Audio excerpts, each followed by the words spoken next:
Bueno, habíamos acabado el último día con estos ejercicios de aquí, de la inversión de giro, y el viernes creo que lo habíamos hecho en el ordenador con el cableado y demás, lo que era el ejercicio completo. Bueno, vamos a ver hoy, o lo primero que vamos a ver hoy es la bobina de set y la bobina de reset.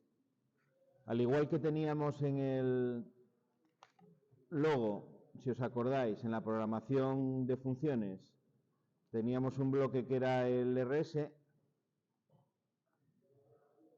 ¿vale? Que sustituía, esto era lo que hacíamos en el logo en funciones lógicas.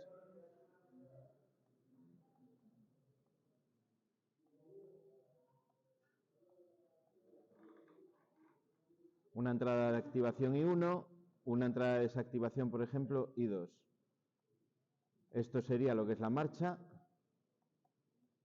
y esto sería el paro, ¿vale? Y esto es la salida Q1 que estoy activando y desactivando. Eso decíamos que se correspondía en lógica cableada cuando hacíamos los esquemas cableados con este tipo de esquema, ¿no? Yo creo que esto lo teníamos la mayoría bastante claro ya.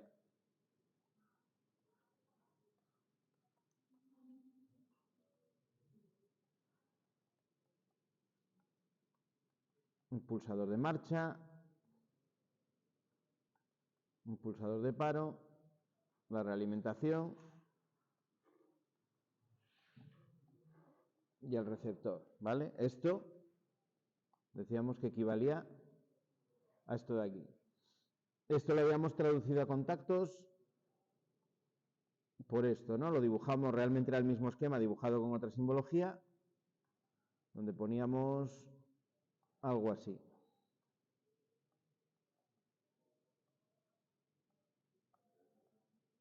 Vale, esto sería, por ejemplo, pues la nomenclatura cambia, ¿no? Esta sería, por ejemplo, pues vamos a poner por conservar el número, la 0.2, esto podría ser la 0.1, esto podría ser la Q0.1 y esto la Q0.1. Vale, para que coincidan los números. Decíamos que en lenguaje COP o lenguaje de contactos, lo que llamamos también el ladder, ¿no? Era como se llamaba este lenguaje, que Siemens llamaba COP. Ese esquema se dibujaba así. Bueno, pues damos un siguiente paso, que es que también en lenguaje COP yo ese esquema puedo sustituirlo por este.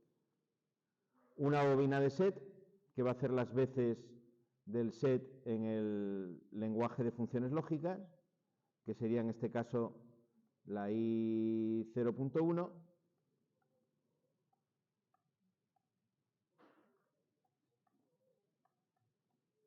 ¿Vale? Y en otro segmento distinto del programa, esto sería, por ejemplo, el Network 1, este sería el Network 2, la I0.2, que me daría un reset. ¿Vale? Esa sería otra manera, también en COP, también estamos en lenguaje de contactos, de programar en el autómata ese mismo funcionamiento, el de siempre. Simplemente con dos segmentos, un contacto y una bobina de set y otra de reset en cada uno. Mucho más sencillo. Es lo que nos comenta el libro aquí y cómo funciona. ¿Vale? Cuando hago una activación, me pone el paso previo que es estado desactivado. Cuando activo esa entrada que me pone ahí, la salida se activa y una vez que suelto, permanece activada. Luego, para desactivar, teniendo en cuenta que esté ya activada previamente, en el segundo paso activo I3, lo que hago es desactivar y en el tercero ya permanecería desactivado. Exactamente igual, os pone aquí a la izquierda, como acabamos de decir, al biestable o el relé autoenclavador o el RS, ¿no? Que solemos llamar del logo. De esta manera los programas salen mucho más compactos. Por ejemplo, pues no sé, este programa que tenemos aquí queda de repente pues mucho más sencillo, ¿no? Lo voy a hacer aquí rápidamente, a ver si lo puedo hacer y que me entre en este espacio. Vale. Tendríamos, por ejemplo, la activación del primero, de la primera salida, ¿no? Sería I0.1.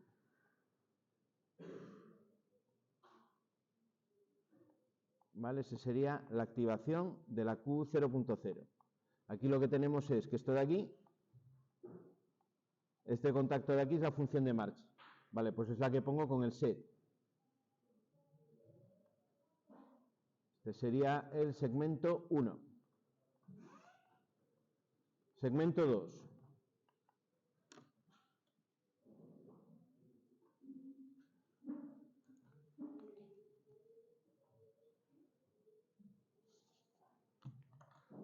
Ponemos, por ejemplo, el reset, ¿no? De esa Q 0.0. Ahora en el reset tengo varias condiciones. Tengo el I00, tengo el I02 y las incompatibilidades que se tratan exactamente igual como si fuese un paro. La Q 0.1 sería también una señal de paro, de reset. Igual que en el logo, los paros y las incompatibilidades se tratan igual. Esa sería la primera parte. Luego, el otro movimiento exactamente igual.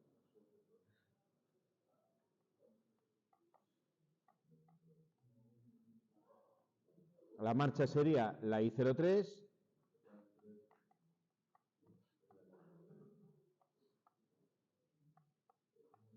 Sería el set de la Q 0.1.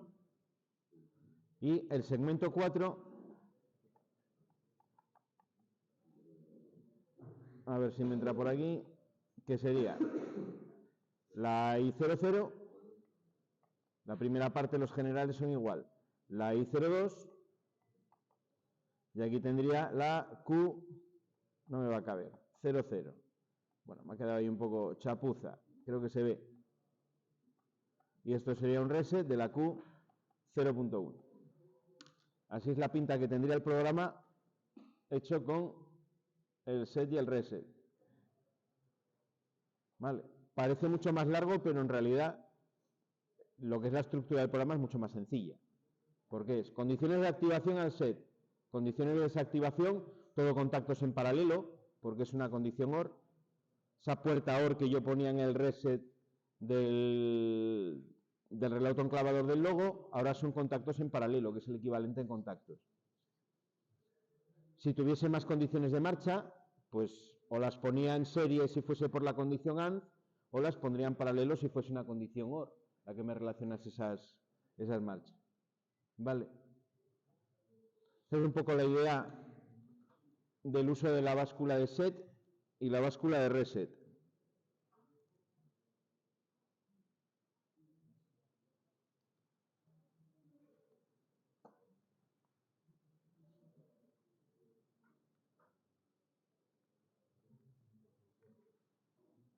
¿Preguntas hasta aquí?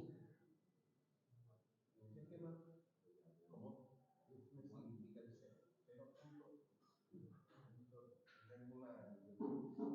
0.0 es la primera salida. pero el 0 de adelante? El 0 de adelante significa que es el byte 0 de salidas. Si recordáis, se organizaban algo así la memoria. Se organizan en grupos de 8 bits.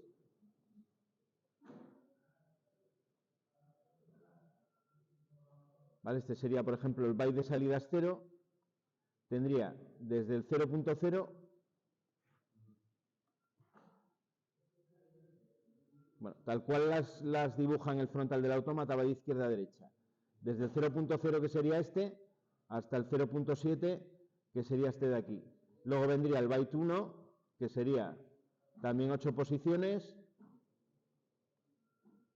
desde el 1.0 hasta el 1.7. Y así sucesivamente. Luego vendría el 2, el 3.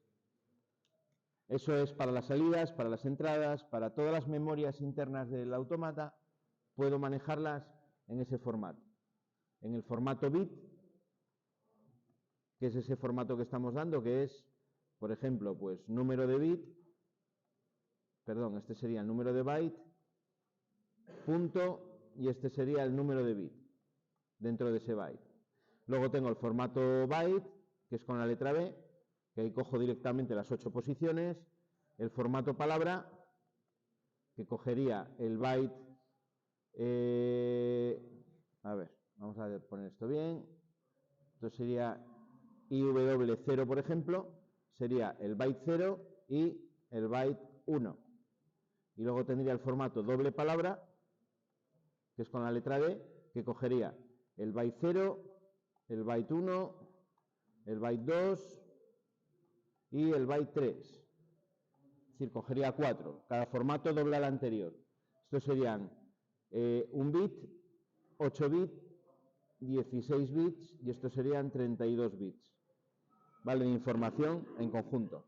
El autómata, a diferencia del logo, puedo tratar la información en bloques mayores.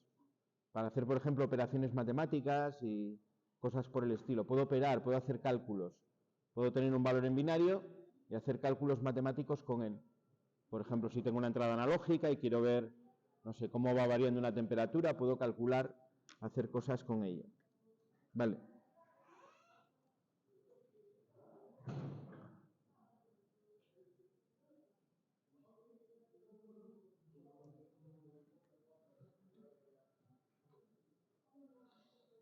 Bueno, y por último,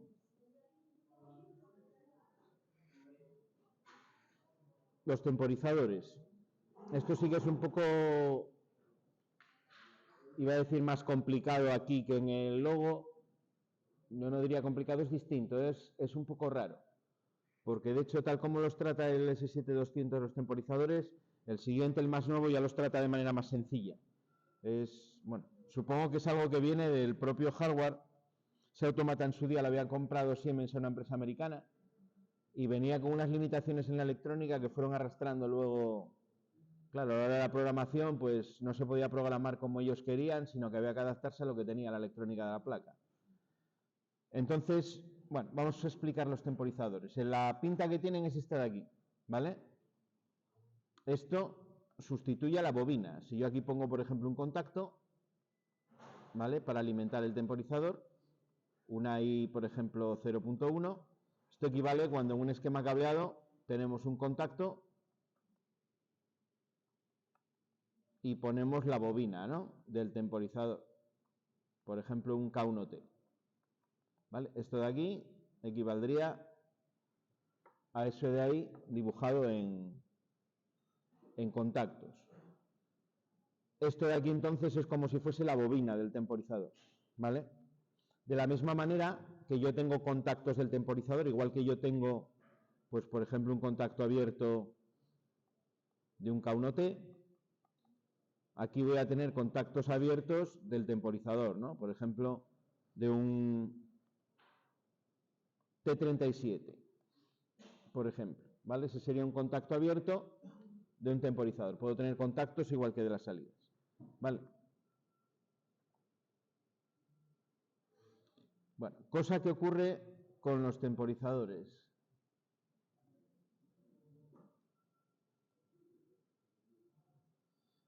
Bueno, ocurre lo siguiente. En el bloque que es el temporizador voy a tener dos principalmente, aunque tengo, creo que son tres en total, ¿vale? Esto sería la entrada de activación y este sería donde pongo el valor de contaje, ¿vale? Esa es la pinta que tiene en el programa. Bueno, aquí aparece una cantidad, ¿vale? Aparece un número que esto va a ser 1 milisegundo, 10 milisegundos y 100 milisegundos, ¿vale? Puede tomar tres valores distintos, 1 milisegundo, 10 milisegundos y 100 milisegundos. Esto depende del número que yo ponga aquí, del número de temporizador que yo utilice. Dentro de la memoria del autómata que tiene para los temporizadores, según la parte de la memoria que coja, voy a estar contando dentro de una resolución. Ese valor de milisegundos es el valor que va contando, el valor de tiempo en el cual se va incrementando el temporizador, la resolución que tiene, por así decirlo. Es decir, si cojo, por ejemplo, el T32,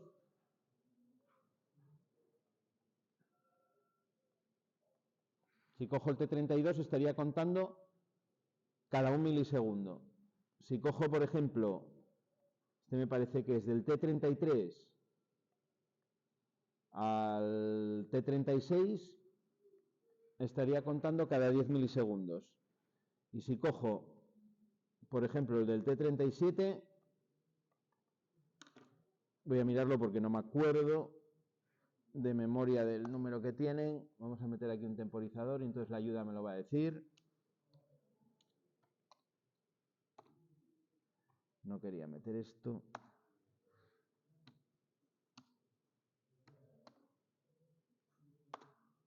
Vale. Vale, del T37 hasta el T63.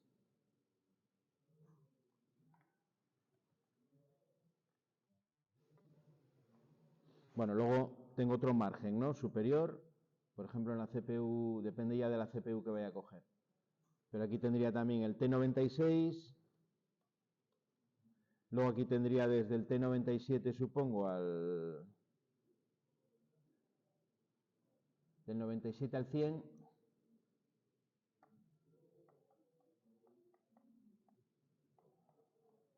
Y de aquí tendría desde el T101 hasta el T255. Vale. Fijaros que del 1 milisegundo tengo solo dos, el T32 y el T96. De 10 milisegundos tengo muchos más, ¿no? Tengo el 33, el 34, el 35 y el 36, que son 4, más otros 4 aquí, tengo 8 en total. Y luego de 100 milisegundos tengo un montón del T37 al T63, que vienen a ser unos 26, me parece.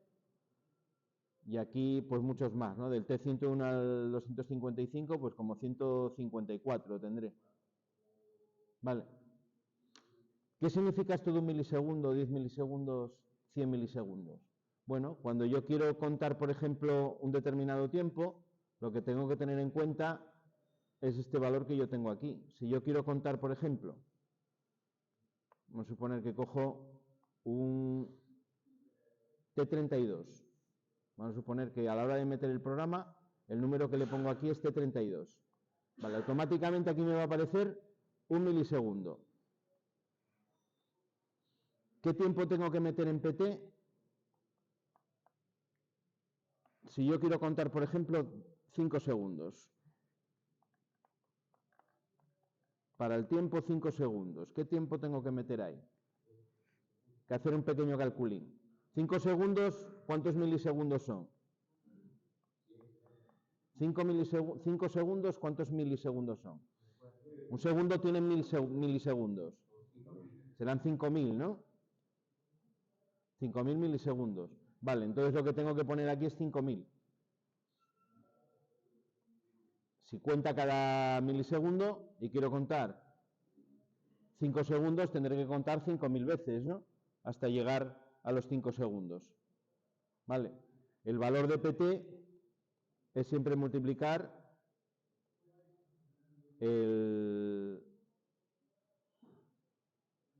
a ver cómo os lo digo, para que nadie se me líe más de la cuenta. Vale, no, dicho de otra manera, vamos a decirlo de otra manera. El valor de PT multiplicado por la resolución me da igual al tiempo que yo quiero contar. ¿Vale? Por ejemplo, 5000 por 1 milisegundo me da 5000 milisegundos, que son 5 segundos. ¿Vale? Esa es la manera en la que se determina el valor que le tengo que poner. Mismo ejemplo, imaginaos que yo ahora cojo un T37. Si cojo el T37, aquí me va a aparecer 100 milisegundos. Vale, la pregunta es, ¿qué valor tengo que poner en PT? Para los 5 segundos, estamos en el mismo caso. ¿Qué valor tengo que poner ahora? Tengo que pensar que el valor que yo ponga multiplicado por 100 milisegundos me tiene que dar 5000 milisegundos, que son los 5 segundos. Yo sigo queriendo tener mis 5 segundos. ¿Qué valor tengo que poner en PT? ¿Vale? Si pongo aquí 50 multiplicado por 100 milisegundos, esto me da 5000 milisegundos, que es lo que yo quería, que es igual a 5 segundos. Vale.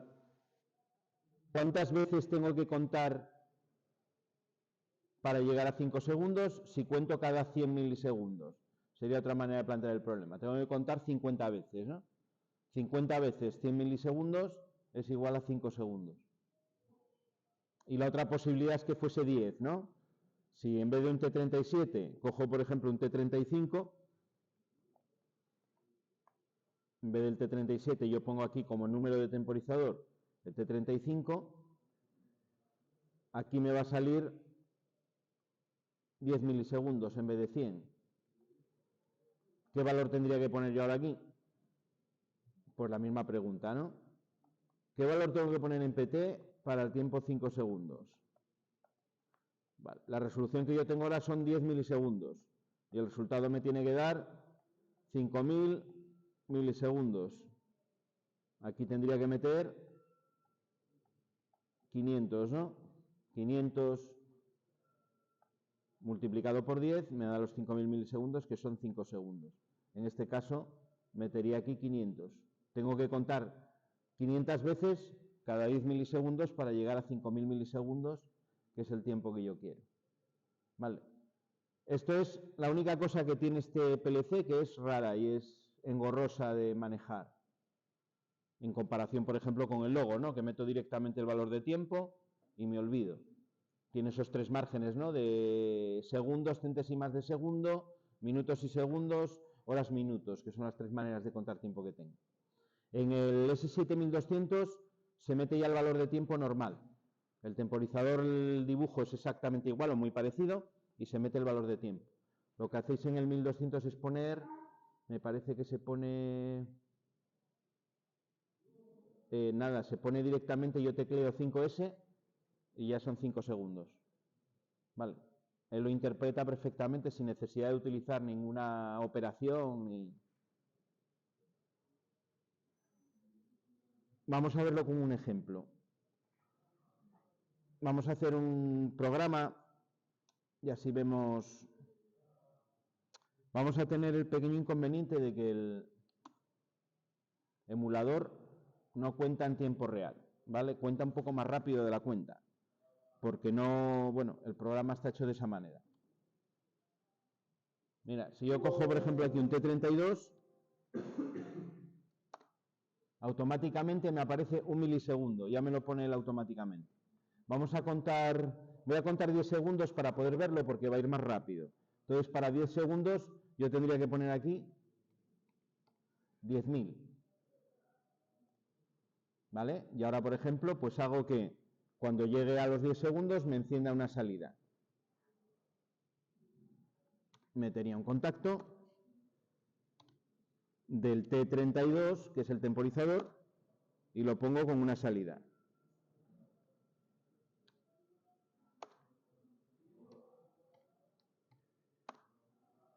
El programa que he hecho es que desde que yo le dé al interruptor que tengo conectado en I00, empieza a contar tiempo y a los 10 segundos me activa la salida 0.0, ¿vale? La salida va con un retardo respecto a la activación. Lo vamos a guardar.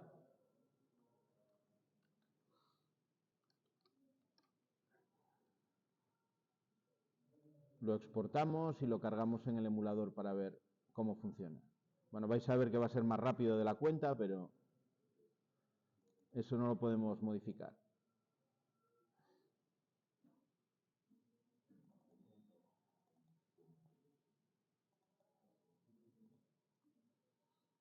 Vale, y ahora demos archivo, exportar. Lo mismo, ¿no? Vamos a buscar la misma ubicación.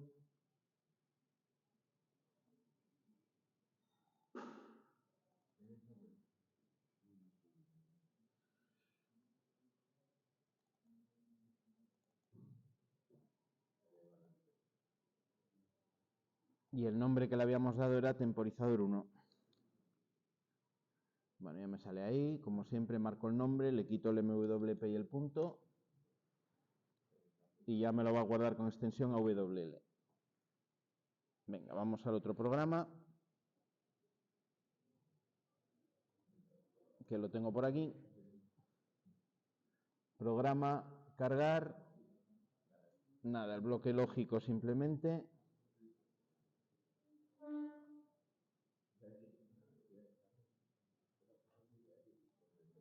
Y ahora se da ahí.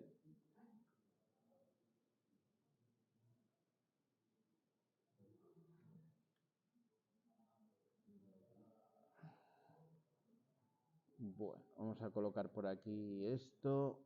Este lo borramos.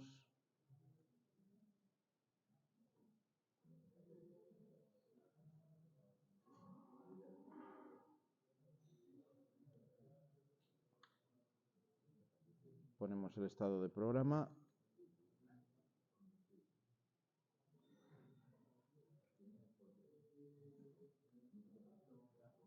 Bueno, mirar, vais a ver cómo se va incrementando aquí el contador. Cuando llegue a 10.000, el contacto del temporizador se va a cerrar y me va a activar la salida. Vais a ver que va a ir un poco más rápido de la cuenta, pero bueno, eso no lo podemos evitar. Ahí veis cómo va contando y en cuanto llega a 10.000 se conecta. ¿Cuál es el valor máximo que va a contar? 32.767. ¿Vale? Él utiliza 14 bits.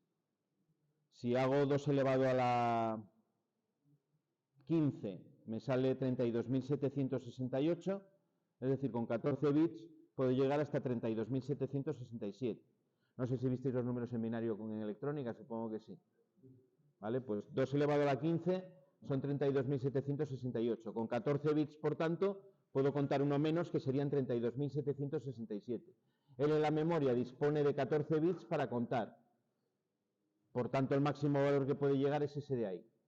Fijaros que cuando llega se queda parado en 32.767 y el temporizador sigue conectado.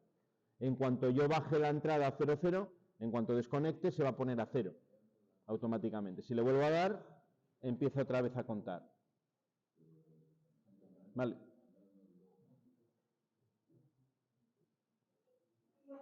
Y cuando lo quito, se apaga. Vale, esos son los temporizadores. En este caso sería un retardo a la conexión. Igual que tengo el retardo a la conexión, tengo también un retardo a la desconexión, que funciona básicamente igual. ¿Vale? De aquí tengo, por ejemplo, si cambio este... Vamos a meter un retardo a la desconexión. Sería T-off.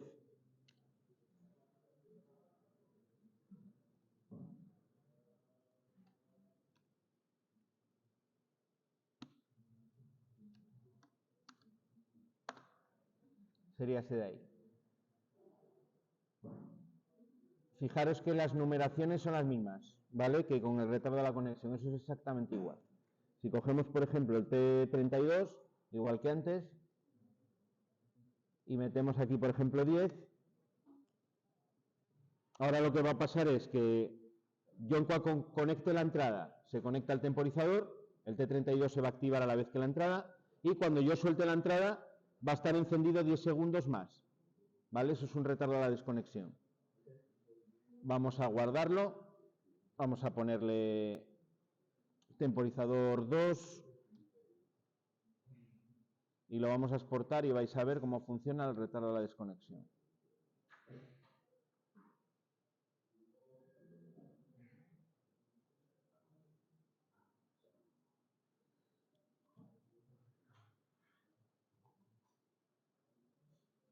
Nada, iríamos aquí al programa, lo cargamos.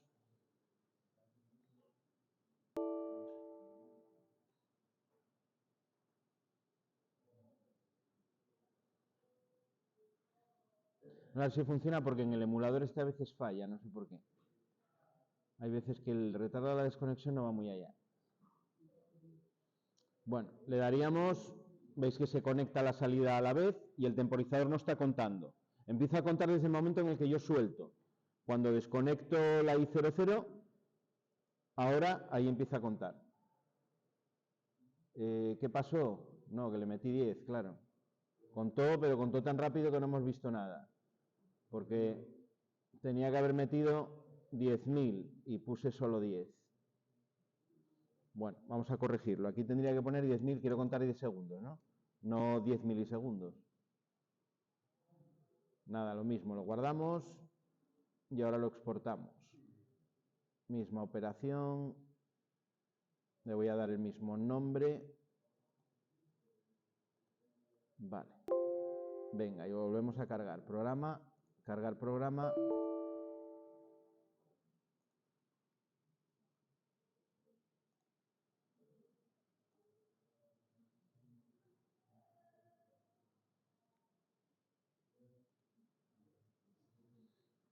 Le damos, se conecta a la salida y ahora ahí veis cómo empieza a descontar, bueno, en contar hasta que llega a 10.000 y lo apaga.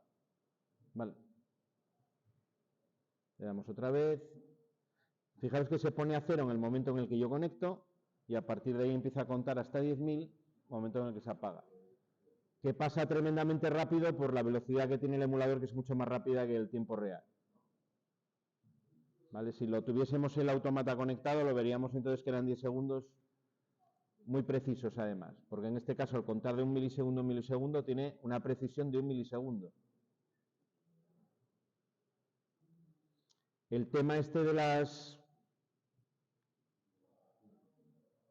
resoluciones, estábamos poniendo aquí, esto es importante según el tiempo que yo quiera contar.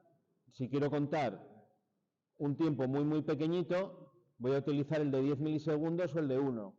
Si voy a contar un tiempo ya más grande, me basta con el de 100 milisegundos porque no necesito tanta precisión. La precisión va en función del tiempo que yo quiera contabilizar.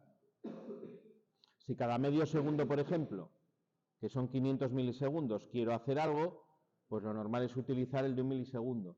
Todo lo que sean temporizaciones que estén por debajo del segundo, lo aconsejable es utilizar el T32 o el T96. Y por encima ya, pues el de 10 o el de 100, eso ya como vean. Pensar que cuando estoy contando tiempo, el máximo error en el que yo puedo incurrir sería la resolución, ¿no?, que tenga el temporizador. Igual que en un aparato de medida.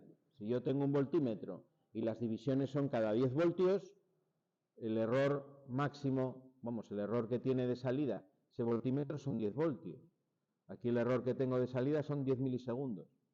Si estoy utilizando un T33, el tiempo real temporizado va a estar 10 milisegundos por encima de lo que yo quería o 10 milisegundos por debajo, como mucho. Va a estar en ese margen.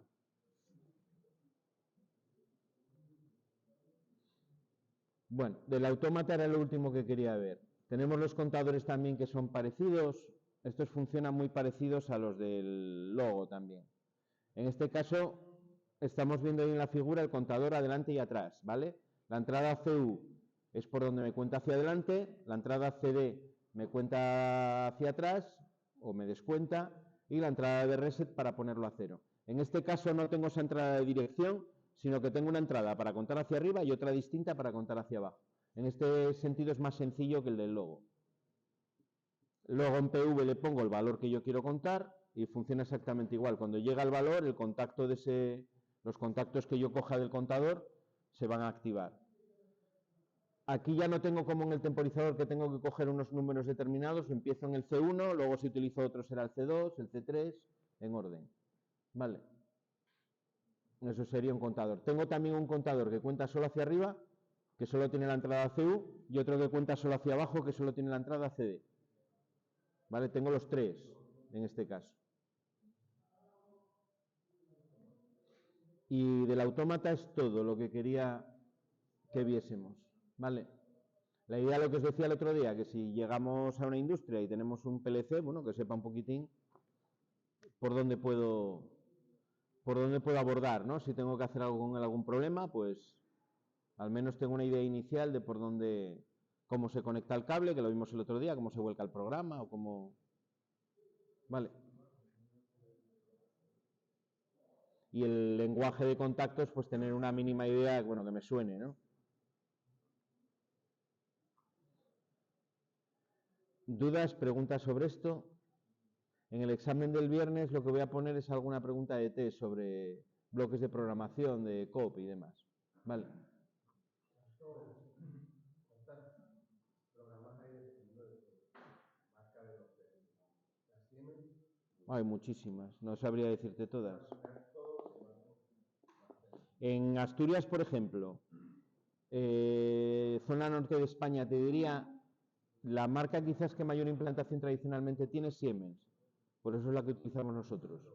Porque es la que más probablemente os vais a encontrar. Pero hay muchos PLCs por ahí instalados de Onron. Onron tiene mucho. Onron se dedica sobre todo, aparte de automatización industrial, a temas relacionados con medicina, con equipos de diagnóstico y demás. En medicina tienen un área ahí muy importante de negocio.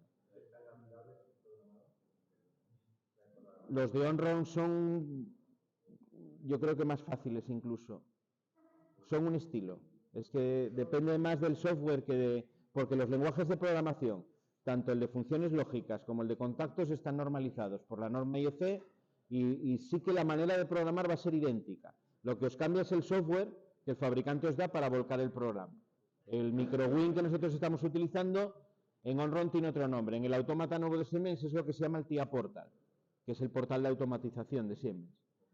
Luego tenéis mucho por ahí también ABB, tenéis mucho Schneider, ¿vale? Los que habíamos visto el Celio en relé programable, pues tienen también una gama de autómatas completa.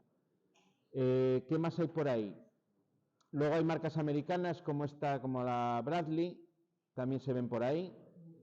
En variadores, no sé si tanto en autómatas, hay muchos de Mitsubishi, japoneses, y hay muchas marcas más. Había una que ahora cambió de nombre, que era nórdica, que era Klöckner Mueller, que esa tenía mucho material también eléctrico y algunos autómatas por instalados.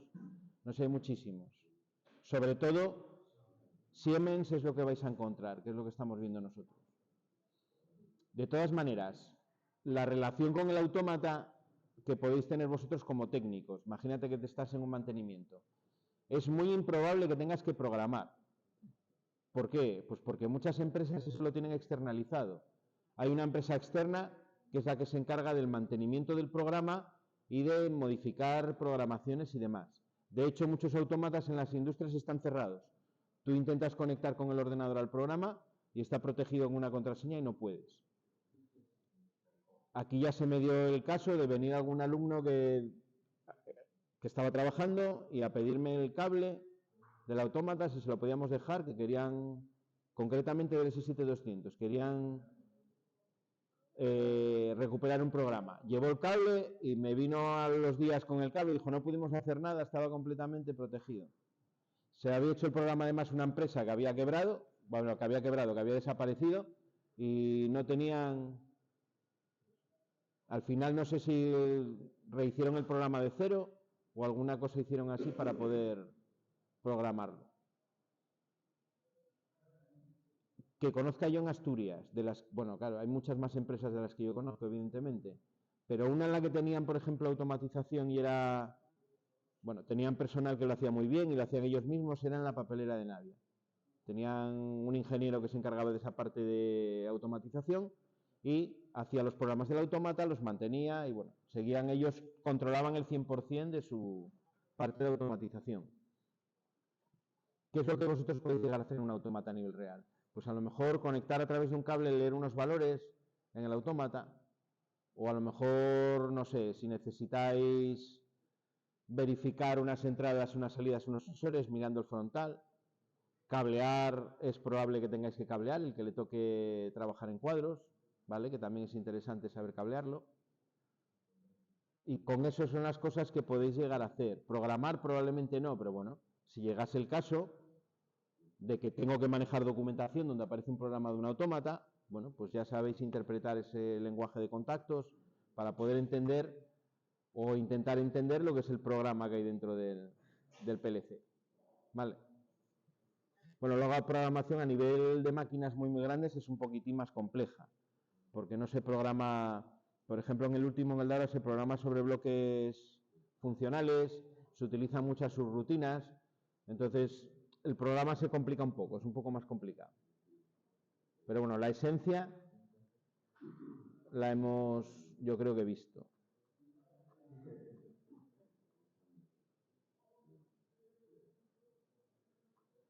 Bueno, nos vamos a una cosa que no tenéis en el libro vosotros, en la edición nueva no aparece, y no sé por qué lo quitaron, porque es algo bastante útil, que son las fichas de seguridad. Sería el tema 9, el de prevención de riesgos y medio ambiente. Vale, es el último tema ya del curso.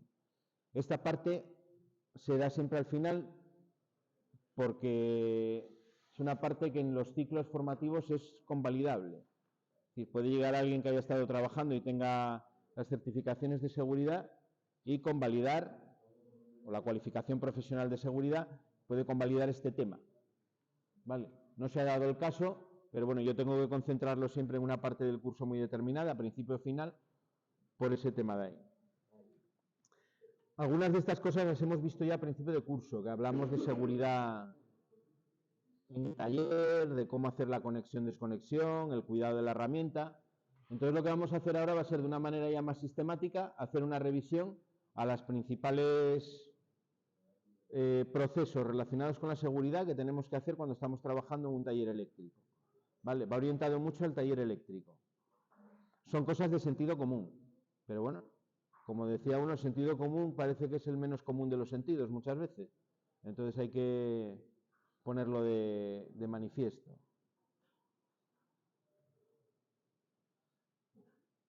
Finalidad que tiene el tema.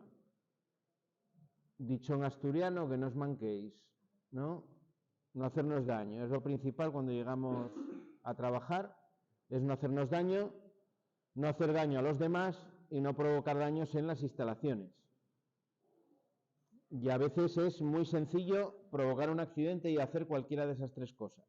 Lo principal, lo más importante, que no haya daños a personas, ni que te dañes tú ni que se dañen los demás.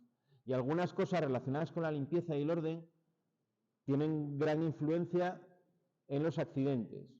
Por eso nos habla aquí también de limpieza y de, bueno, de cosas que parece que en principio no tienen mucho que ver, pero sí que tienen que ver.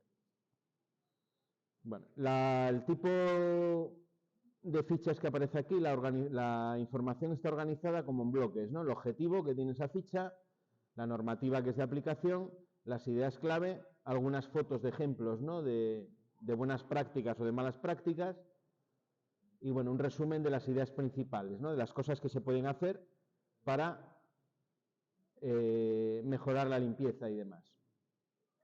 Bueno, la primera es la de orden y limpieza. Bueno, no, espera, que me pasé la primera. La primera es los lugares de trabajo. Esto, por otra parte, son cosas que habéis visto ya en FOL, ¿vale? Probablemente. Así que no os voy a hablar de nada desconocido, sino que esto a estas alturas, en FOL también se ven contenidos, que es lo que os da el pasaporte a la seguridad, y esas horas que dais en FOL se complementan con estas que damos en los módulos de taller, para que podáis tener ese pasaporte a la seguridad, ¿no? La tarjeta básica de prevención. El objetivo de la ficha, conocer las condiciones mínimas que deben cumplir los locales de trabajo, constructivas, ambientales, orden, limpieza, primeros auxilios, etc. La normativa, Real Decreto 486 del 97, en el que establecen esas condiciones mínimas de seguridad y salud en los lugares de trabajo. Y os da una serie de definiciones. Lugar de trabajo, aquellas áreas en las que permanece el trabajador con motivo de su trabajo, tanto como aquellas en las que puede acceder por motivo de su trabajo. Conducciones constructivas ofrecerán protección frente a, bueno, cosas muy típicas, os pone ahí, ¿no? Resbalones, caídas, choques contra objetos, derrumbamientos, etcétera. Y posibilitarán la rápida y segura evacuación en caso de emergencia. Aquí ya empezamos a percibir cómo la limpieza, el que un pasillo esté despejado, puede ser algo muy útil en el caso de que haya una emergencia, o puede ser algo terrible si yo tengo que escapar de un sitio, ¿no? Todos hemos visto casos en la prensa y demás de incendios en locales de pública concurrencia, donde las puertas de emergencia están interrumpidas, están obstruidas con pilas de cajas de botellas o cosas, y luego se genera una tragedia, ¿no? Un problema muy, muy serio. Las condiciones ambientales hace referencia pues, al calor, a la humedad, a las corrientes de aire. También en la normativa regulan todas esas condiciones ambientales. Si tienes que estar parado y tienes que estar a 5 grados, pues evidentemente no es de recibo, no es una situación en la que se pueda estar mucho tiempo. La iluminación tiene también unos niveles que en la normativa me dan mínimos según el tipo de trabajo que vaya a realizar. Cuando es un trabajo, por ejemplo, de mucha precisión, con materiales de un tamaño muy pequeño, puede ser un relojero, pues tengo que tener un nivel de iluminación muy, muy alto. Cuando es un trabajo que no es estático, donde yo estoy trabajando, me estoy moviendo, estoy trabajando a lo mejor con herramienta de mayor tamaño, pues no necesito tanta luz. Si hago un trabajo, por ejemplo, de escritorio, pues lleva otro tipo de iluminación, otro nivel de iluminación distinto. Cada tarea tiene sus niveles de iluminación. Bueno, hay que tener una serie de servicios también lógicos, agua potable, vestuarios para los trabajadores, aseos, agua caliente, jabón, bueno, cosas que nos parecen muy normales, pero bueno, cuando hubo que ponerlas en la legislación era porque no las había en todos los sitios. Lugares de descanso, ¿vale? Cuando la naturaleza de la actividad lo requiera, normalmente en empresas que hacen jornadas de 8 horas, pues suelen tener esos lugares de descanso. En empresas que hacen más de 8 horas, por el tipo de turnicidad que tienen, siempre los va a haber seguro, porque hay que hacer una serie de paradas para poder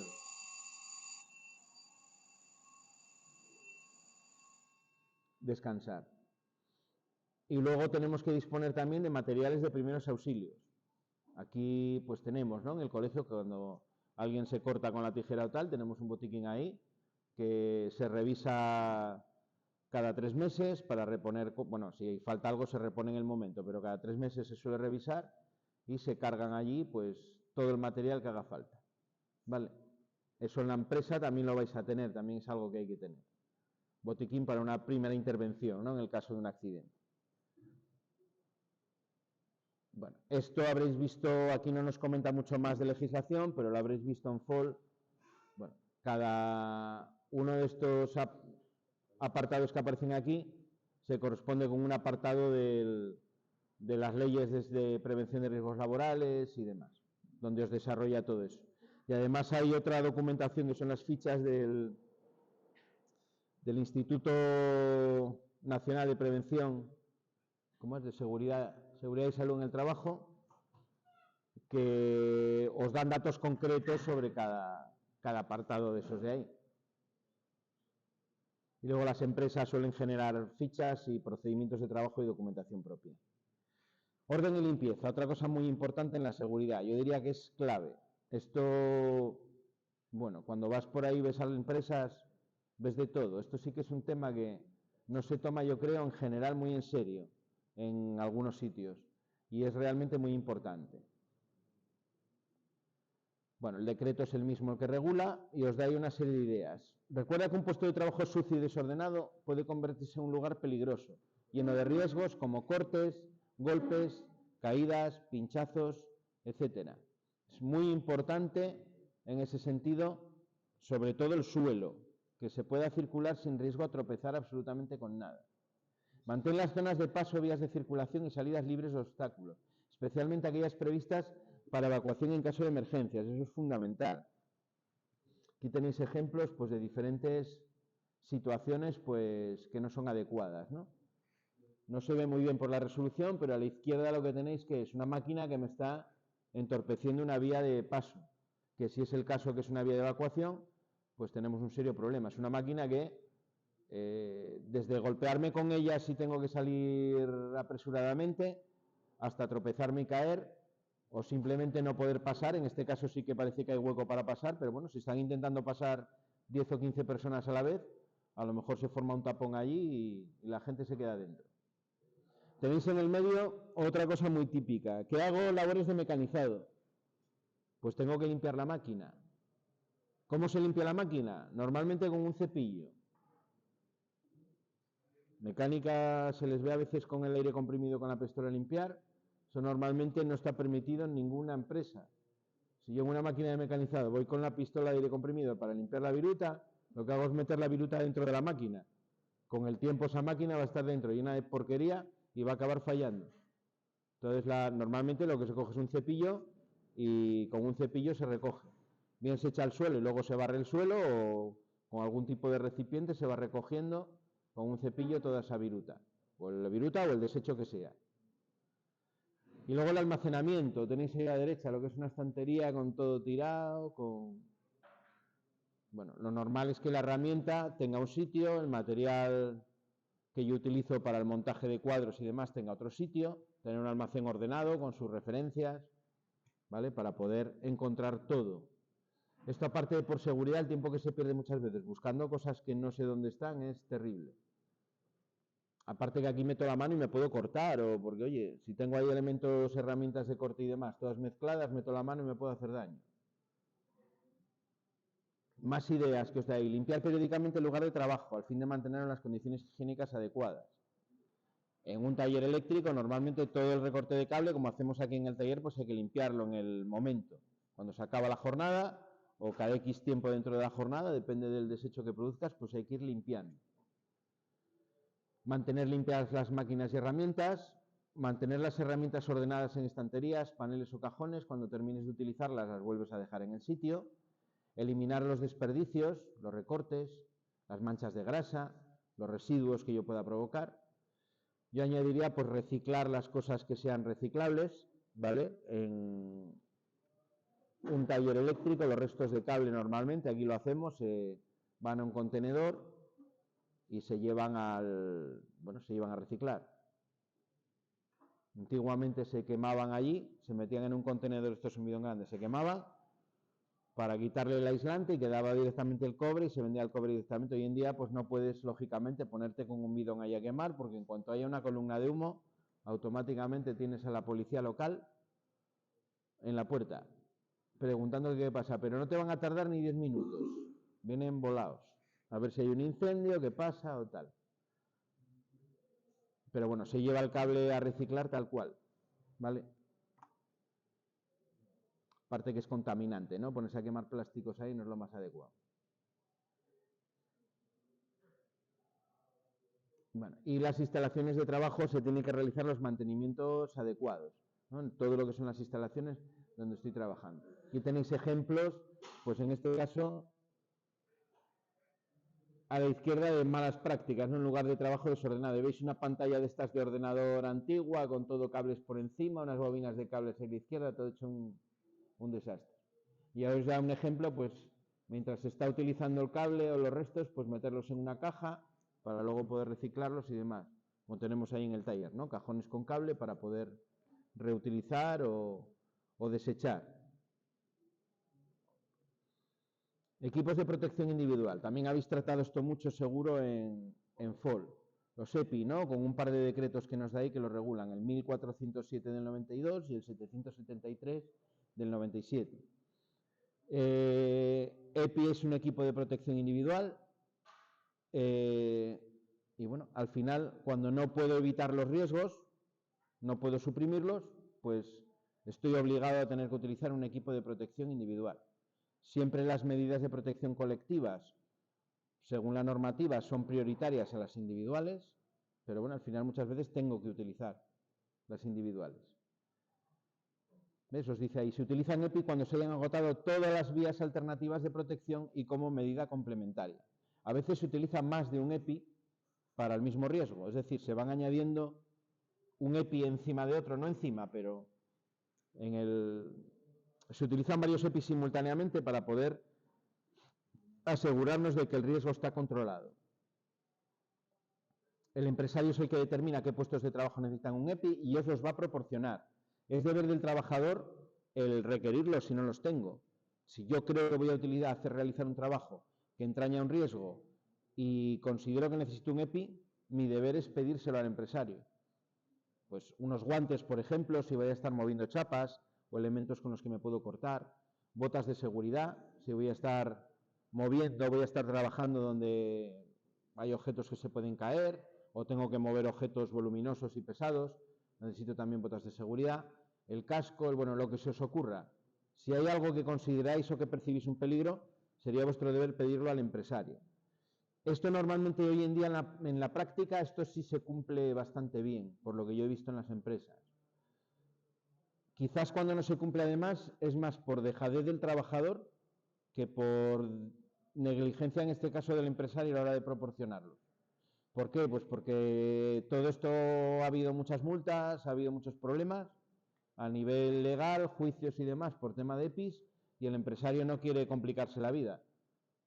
Pone los EPIs que hay que poner, hace una evaluación de riesgos correcta y luego ya hay veces que el trabajador es el que no se lo pone, ¿no? ¿Por qué? Porque los EPIs a veces son incómodos. Hay gente que le incomoda el casco, hay gente que le incomoda los guantes, hay gente que le incomoda todo. Y bueno, según las condiciones, pues si hay que utilizarlo, hay que utilizarlo. Marcado CE muy importante en todos los EPIs y que no estén caducados. Hay EPIs que caducan. Normalmente todos los que tengan goma van a caducar. Los guantes, por ejemplo, de aislamiento caducan. ¿Vale? Pues no hay que tenerlo en cuenta. Los cascos me parece que caducan también. Suelen venir con una grabado la fecha máxima de utilización.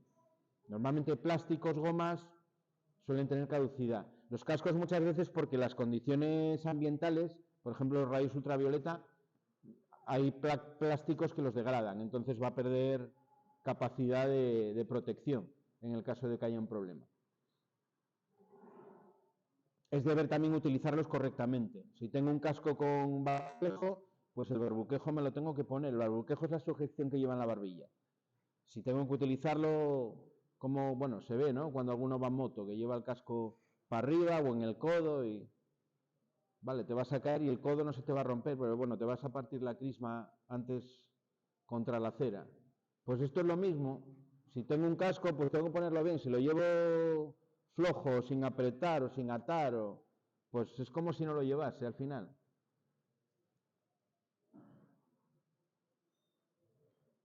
Bueno, ahí os da ejemplos. Tenemos EPIs, ya los conocéis y tenemos un montón. Pues protección ocular, protección auditiva, protección mecánica para manos, para pies, protección para las vías respiratorias. Es muy variada, ¿no? Tenéis ahí algunos ejemplos, algunas ideas, algunos EPIs. Hay más, ahí tenéis algunos. Respecto a electricidad, una cosa que es interesante. Hay un modelo de botas de seguridad que es también aislante, que tiene características dieléctricas. O sea, que se utilizan normalmente en trabajos eléctricos, ¿vale? Para trabajos de mecánica, las que simplemente tienen la puntera de acero con protección, mayoritariamente no suelen ser aisladas. Pero bueno, si voy a realizar trabajo eléctrico, sería conveniente que además fuesen aisladas. Por supuesto, para entrar a cualquier obra son obligatorias. Aparte de la puntera de hierro, tienen la suela también protegida, porque un accidente muy típico en las obras es que haya maderas con clavos saliendo y clavarse un clavo en el pie es un accidente bastante habitual. Los forjados de los edificios se hacen en algunos casos con maderas. Bueno, hoy en día ya se utiliza otro tipo de herramienta, ¿no? Pero todavía se ve por ahí a veces que se hacen forjados con madera. Esas maderas van clavadas y esos clavos pues te los puedes clavar. Las obras normalmente de construcción de edificios suelen ser uno de los lugares más peligrosos para trabajar en el que podáis entrar.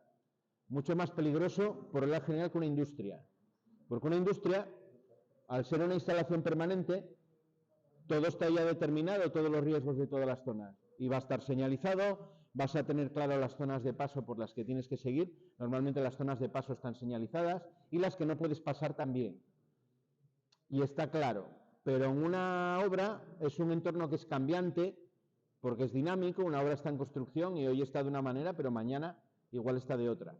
Tienes riesgos de caídas, tienes riesgos de caídas de objetos, tienes riesgos de golpes, de aplastamientos, de que te claves cosas, no sé, es que hay 50.000 riesgos en una obra. Es un entorno muy, muy delicado. Si os toca trabajar en ese área de obras, aparte de la formación extra que os va a dar la empresa, que el colegio, por ejemplo, os daba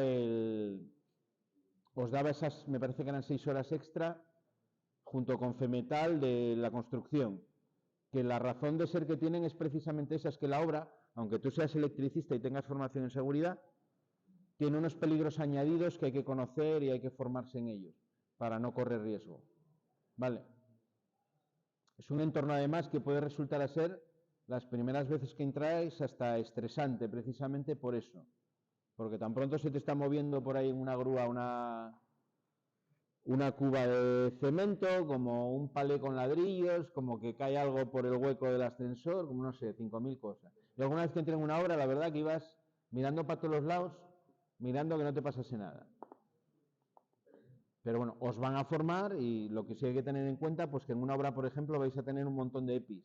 Os fijáis en esos letreros que hay a las entradas de las obras, donde ponen los EPIs que tengo que utilizar, suele haber un montón de dibujitos con un montón de cosas, casco, gafas, guantes, botas, en algunos casos protección auditiva, etcétera, etcétera. Vale. ¿El qué? Aislados. Para trabajos en tensión es donde se utilizan. solamente. Los trabajos en electricidad, lo vamos a ver luego, se realizan en la mayor parte de los casos sin tensión. ¿Por qué? Porque los trabajos en tensión llevan un riesgo añadido muy alto, que no se puede asumir en la mayor parte de los casos. Solamente se reservan los trabajos en tensión cuando no tenga más remedio. Cuando, por ejemplo, si yo estoy conectando una cometida de un edificio sobre una línea que está en tensión, pues no voy a desconectar 2 o 3 edificios para dar servicio a un cliente, ¿no? Entonces lo que se hace normalmente es trabajar en tensión. En la arqueta se abre, se pone una alfombrilla aislante, te pones los guantes aislantes, el casco con barbuquejo, las gafas de protección inactínica cuando vayas a cortar, bueno, lo que haya que poner. El resto de trabajos o en líneas de media tensión también lo mismo, ¿no? Normalmente es por temas relacionados con la continuidad de suministro. El resto de casos, lo normal es trabajar sin tensión. Cuando trabajo en tensión es cuando tengo que poner esos guantes. Los guantes son estos que tenéis aquí, los que son de color amarillo, eso es uno de los guantes. El color va con la tensión. Los de ese color que es como un amarillo así apagado, esos me parece que son los de 1000 voltios. Luego tenéis los de color rojo, que deben de ser los de 24.000. Y cada tensión tiene un color. Los guantes, muy importante, ver la fecha de caducidad, lo que os decía antes. Esos guantes tienen una duración determinada. No me vale de nada que me den unos guantes, aunque sean nuevos de la bolsa, si están caducados. Hay que comprobar también que no tengan poros, porque si tiene algún poro es como si no llevase guantes, la descarga va a entrar por el poro y me va a dar exactamente igual que si no llevase guantes. Normalmente se utilizan con guantes de protección mecánica, es decir, le pongo encima un guante de protección mecánica. ¿Por qué? Pues para que no se me rajen con la herramienta o con... no es que sean delicados, porque cuanto más tensión aíslan, más gordos van a ser, pero bueno, para evitar que sufran daños. Normalmente cuando voy a utilizar ese tipo de trabajos, pues llevo lo que se llaman las gafas inactínicas, que me van a proteger los ojos en el caso de un arco. Lo típico que se hace pues cuando antiguamente se desconectaban los fusibles en la GL, ahí se producía siempre un arco, porque por rápido que lo haga, no voy a ser tan rápido como un interruptor, con lo cual algo de arco se va a producir. Y había que llevar ese tipo de protección. Y normalmente se va también con el calzado aislado, con la herramienta aislada. Lo que os decía antes, protección redundante, ¿no? Me pongo la protección en las manos, corto la corriente del circuito porque pongo un aislante. La herramienta es aislante también, con lo cual ya tengo otra protección más. Y luego, en el paso de la corriente, de esa supuesta corriente que me diese, le pongo en los pies también botas aislantes, con lo cual también estoy cortando por los pies. Con lo cual es casi imposible que me dé una descarga, ¿no? Un trabajo en tensión, trabajando de esa manera. Bueno, no sé si aclaré la pregunta, porque me fui un poco por los cerros de Úbeda. No sé si te contesté lo que habías preguntado. Bueno, esto la conclusión sería, si percibís que necesitáis algún EPI que no os están dando, pues lo pedís. Y el empresario no va a tener problema, porque los EPIs no son caros, tampoco estos son 4 perres. No te vas a complicar la vida por no darle unos guantes al trabajador o por no darle una protección auditiva.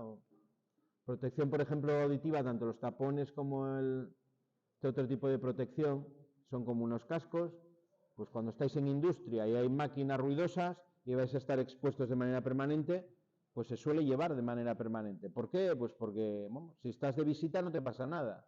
Pero si estás 8 horas hoy, 8 horas mañana, 8 horas el día siguiente, con el ruido, pues acabas perdiendo audición seguro.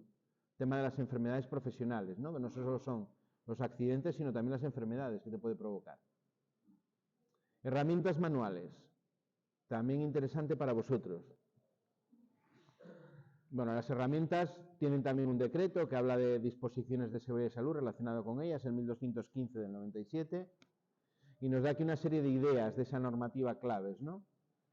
Estarán construidas con materiales resistentes y la unión entre sus elementos deberá ser firme, sus mangos o empuñaduras deberán ser de dimensiones adecuadas, sin bordes agudos ni superficies resbaladizas, y aislantes en el caso necesario. Solamente es necesario utilizar herramienta aislante cuando hacemos trabajos en tensión. Para trabajos sin tensión no tiene por qué ser aislante, aunque habitualmente es muy común en electricidad tener un juego de destornilladores al menos aislantes, ¿no? Y muchas veces unos alicates también, Y bueno, un cuchillo ya es más raro tenerlo aislado, pero los hay. Que sean de buena calidad, que estén revisadas. Yo añadiría que se mantengan en buen estado, ¿vale? La herramienta también es importante. Hay que formar a los trabajadores, informarles del uso de las herramientas y de los riesgos que lleva esa herramienta. Yo, si recordáis el primer día de curso, el segundo, empecé a cortar cables, os enseñé cómo se cogía la tijera para que no os cortéis. ¿Vale? Si todo alguno se nos ha cortado haciendo cosas, ¿qué le vamos a hacer? Pero vamos, la formación esa os la van a dar. Y cuando lleguéis, bueno, a lo mejor para utilizar una tijera no, porque ya se supone que os la hemos dado aquí. Pero sí que os van a enseñar cada vez que tenéis una herramienta, pues las normas básicas. Todo lo que es herramienta, por ejemplo, eléctrica y demás, portátil, las gafas puestas siempre en herramientas de corte. Yo os he visto algún día alguno por ahí con la radial de aquella manera. Son muy peligrosas de verdad. Una radial no es un juguete. Es que es muy fácil hacerse daño con una radial, o con un taladro, o con cualquier herramienta de ese tipo. Entonces hay que ser conscientes de cómo se utiliza y luego lo que os decía en la ficha anterior, poner los EPIs que hagan falta. Se utiliza la herramienta adecuada para el trabajo adecuado. También es muy importante, tanto en tamaño como en las características de utilización. ¿Vale? Una llave inglesa no es un martillo. Una llave inglesa o una llave fija sirve para apretar o aflojar tuercas o tornillos de cabeza hexagonal. No sirve para meter un clavo en una madera, yo qué sé. Hay que utilizar cada herramienta de manera adecuada, ¿vale? Un destornillador no es un cincel, no sirve para picar en yeso ni... Vale, que puedo hacerlo físicamente, sí, pero no es el uso de esa herramienta. Lo que voy a estar es fastidiando el destornillador y cuando tenga que usarlo, pues no va a usarlo bien. Hay que comprobar que estén en buen estado antes de utilizarlas, que no estén oxidadas, que no tenga astillas en el mango y demás. Trabajos en altura con herramienta muy peligroso. Ojo con los trabajos en altura, creo que ya os conté la anécdota del sensor de seguridad del taladro, no me voy a repetir. Tengo que hacer con un taladro algún tipo de operación, tengo que coger el taladro en una posición en la que yo esté equilibrado y no me vaya a caer, sobre todo si estoy en altura. Era lo que un año pasó con un compañero de prácticas que fue a poner un sensor, todo lo alto que puedas. Marcó con el lápiz allí de puntillas en la escalera y luego cuando llegó con el taladro, en cuanto lo subió aquí, pues para atrás. El centro de masa se le fue fuera de la base y cayó. No había mucha altura y no estropeó más que una mano al apoyar al caer, ¿no? Instintivamente fastidió una muñeca. Podía haber sido mucho peor. Pues la herramienta hay que cogerla bien, hay que utilizarlo en una posición que sea cómoda. Ya hablamos aquí de cómo se coge la sierra de mano, cómo se coge el taladro. Que por cierto tenemos pendiente hacer algún taladro que no lo hemos hecho todavía y se nos acaba el curso. Era una buena tarea para estos días que tengamos ahora del final, mientras algunos hacen recuperaciones, los demás romperemos cosas, que también está bien.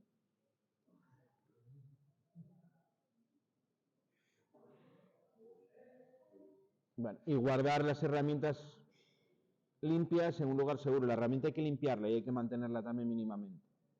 Ahí tenéis ejemplos de herramientas, ¿no? Esto ya lo conocéis porque la estáis utilizando. Un ejemplo de utilización incorrecta, que yo también lo he hecho, pero es incorrecto utilizar, por ejemplo, unos alicates para aflojar o apretar una tuerca. Todos lo hemos hecho en algún momento. Bueno, pues no es correcto. Hay una herramienta para ese tipo de trabajo que es la llave, ¿no? Una llave fija en este caso. O una llave inglesa, si tienes una llave inglesa que te vale para cualquier diámetro de tuerca, también sería, pero no unos alicates. Vale. Bueno, aquí lo llama llaves de boca fija, una llave fija. Tema de los martillos, los mangos. Mira, mirad ahí que si se me rompe el mango del martillo, pues lo que tengo que hacer es ponerle uno nuevo. No hacer chapucillas de ahí, uno todo astillado con un cable enrollado, otro con pegado de mala manera. La sierra que ya vimos cómo se cogía de manera correcta. Estoy viendo la foto de la derecha y me está dando mal. Lo peor es que esto seguro que se hace, ¿eh? Seguro que se hace. La correcta aquí, lógicamente, bueno, no es ninguna porque el del medio la tiene inclinada en el sentido contrario, justamente. Hay que inclinarla hacia adelante, no hacia atrás. El de la izquierda la tiene mal cogida y el de la derecha, pues yo no pondría la pierna debajo, porque cuando la hoja llega al final va a seguir cortando por lo que tiene justo debajo. Las limas nos sirven para golpear. Con el mango agrietado, pues no es lo más adecuado, habría que cambiárselo. Sobre las herramientas manuales eléctricas, pues os da alguna idea también ahí. No lo utilices nunca sin enchufe. Eso era algo muy típico. Ahora con los cuadros de obra ya no se hace. Pero antiguamente en las obras eso se hacía mucho. Llegaba la conexión del palillo, ¿no? Llegaba el tío con el taladro, con los dos cables pelados, y lo metía en el enchufe con dos palillos, para que entrase y hiciese contacto dentro. Cosa más insegura no se puede hacer. Hoy en día ya con los cuadros de obra, pues o tienes la toma o, bueno, eso ya está en desuso, afortunadamente. Desconectar la herramienta de la red para cambiar el útil, siempre desenchufarla. Al final vas a tener el enchufe al lado porque el cable que tienen será como mucho de 2 metros. Lo desenchufas del alargador que tengas, cambias el útil y luego lo vuelves a enchufar. No pasa nada, no le voy a dar, vale, no pasa nada hasta que pasa. Muy fácil por error darle al botón y demás. Seguir siempre las instrucciones que nos da el fabricante, no quitar los resguardos de seguridad, las medidas de seguridad que traiga la herramienta, por muy incómodos que resulten, tienen su función y están ahí por algo. Utilizar protección ocular, yo esta las subrayaría especialmente. Es que es el accidente más tonto que existe y sigue pasando. Este de aquí. Vale. Una astilla o una mota de polvo, muchas veces estás con el taladro en un techo que nada, que es yeso, que lo único que cae es polvo, pues el polvo va para el ojo.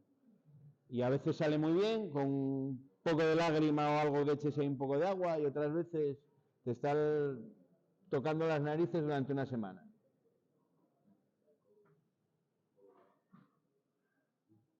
Escaleras, de estos habrán hablado largo y tendido también en FOL, es uno de los temas típicos. Una escalera es una herramienta que si se utiliza mal, pues es muy peligrosa.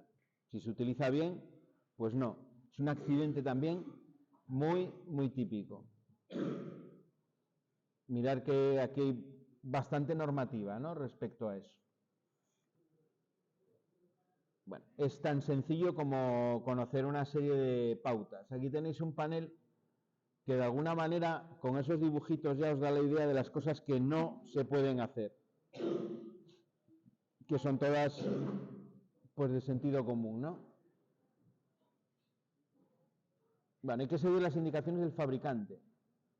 Nunca utilizar escaleras de construcción improvisada, ni escaleras dobles como simples, ni para transportar objetos, ni como base de un andamiaje.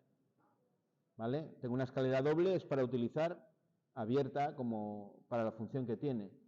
Y no se utilizan ni para transportar, ni hacen de andamio, ni una escalera es una escalera. Asegurar bien la estabilidad, muy importante antes de usarla.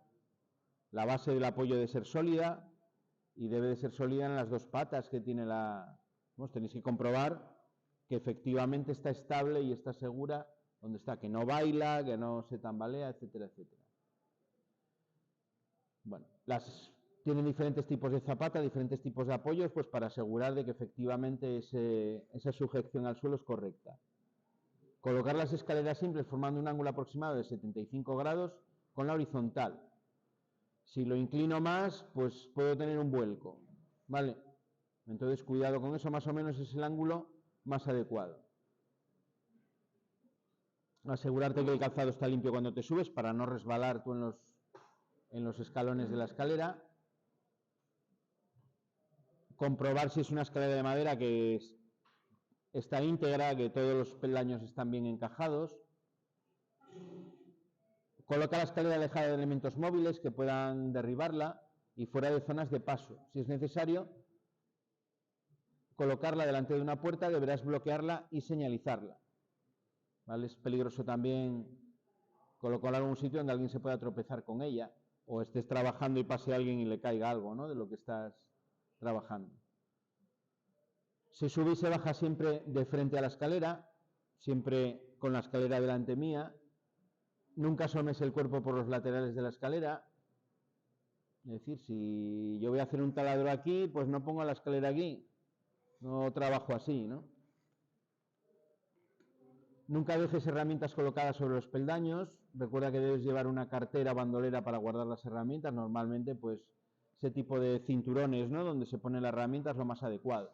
A veces las hay también que se ponen así de cruzar. Bueno, hay diferentes soluciones para poder tener la herramienta a mano sin necesidad de dejarla por la escalera. Las personas a una escalera tienen que subirse de uno en uno. Hay que revisarlas periódicamente, mantenerlas limpias de grasa o de cualquier otra sustancia para evitar resbalones, eso es lógico también. Revisar también los peldaños de goma, las zapatas que tiene, de que están en buen estado. Es muy habitual que se acaben rompiendo por el uso, por el peso, muchas veces porque es de goma y también llega un momento que la goma se deteriora y no aguanta y, bueno, hay que tenerlas actualizadas. Cuando hay que transportar la escalera hay que hacerlo plegada y con los tramos extensibles si los tuviera recogidos. No son escaleras de estas que se van extendiendo, completamente recogida. Apóyala sobre el hombro, sobre una parte media y coloca la parte delantera hacia abajo. Es decir, llevarla en el hombro más o menos equilibrada. Y bueno, ser conscientes, yo añadiría, cuando estáis moviéndoos con ella, que el resto del mundo sigue estando a vuestro alrededor. Veis una escalera de 3 metros y empezáis a hacer el baile ahí con ella, pues lo más probable es que acabéis pegando a algo o a alguien con la escalera. Todo esto ya lo conocéis. Es que en el momento que os toque usarla, utilizarla bien. Y estoy de acuerdo que todos hemos visto, incluso por aquí cerca, a veces utilizar escaleras mal. Pues por ejemplo, poner una escalera aquí encima de la mesa para cambiar un tubo o cosas de esas que no se deberían de hacer. Vale.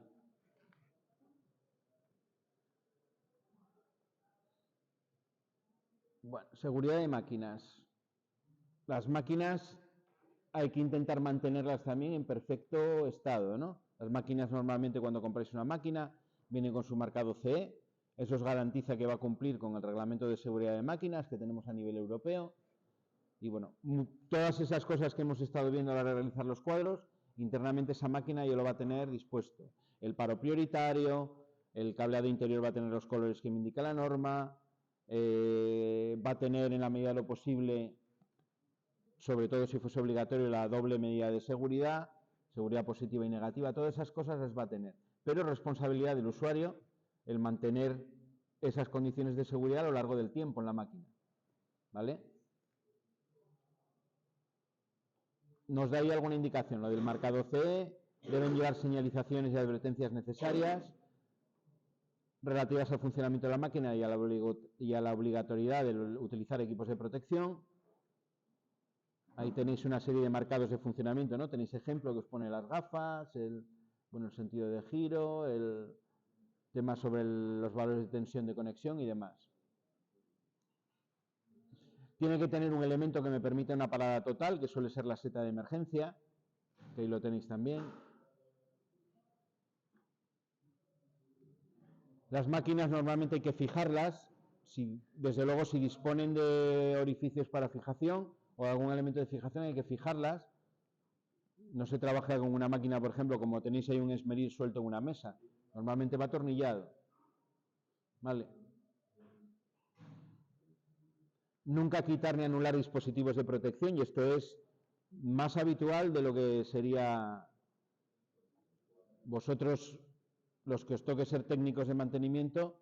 Por Dios, no eliminéis un resguardo. Si hay una avería con el resguardo y la máquina no funciona, reparadla, pero no lo anuléis para que funcione, porque automáticamente esa máquina es un peligro para el trabajador que esté trabajando con ella. La zona donde está la máquina debe estar correctamente iluminada y muchas veces correctamente señalizada y protegida, con barreras de protección, con resguardos, con lo que haga falta. ¿Vale? Hay veces máquinas grandes de estas herramientas porque se meten incluso dentro de una jaula para que nadie pueda entrar del exterior a las partes móviles de esa máquina. Cuando trabajes con máquinas, no lleves ropas holgadas, pelo suelto, cadenas, pulseras o cualquier otro elemento que pudiera engancharse en la parte móvil de una máquina. También muy típico, es un accidente muy típico. Estar con una máquina rotativa y que te pille algo, anillos, pendientes, collares, pelo largo, no sé, la ropa mismo de trabajo. La ropa de trabajo tiene que ser de mi talla, no puedo llevar la ropa de 2 tallas más. Tanto pantalones como la chaquetilla, como lo que sea. ¿Por qué? Pues porque cuando estoy trabajando es muy probable que me lo enganche con algo seguro. Entonces eso es importante también. Así como llevarla bien puesta. La ropa de trabajo es importante llevarla de manera adecuada. Los pantalones pues no se pueden llevar cayendo. Estará muy de moda y os molará mucho con vuestra ropa, pero hay que llevarlos en su sitio. Importante. Y que sean de mi talla, que no sean los de mi abuelo. Todas estas cosas que os parecen muy raras es que en el lugar de trabajo hay que ir vestido como Dios manda, si me permitís la expresión. Aunque no esté muy a la moda, pero bueno, cuando vas a trabajar no vas para estar a la moda, vas para trabajar.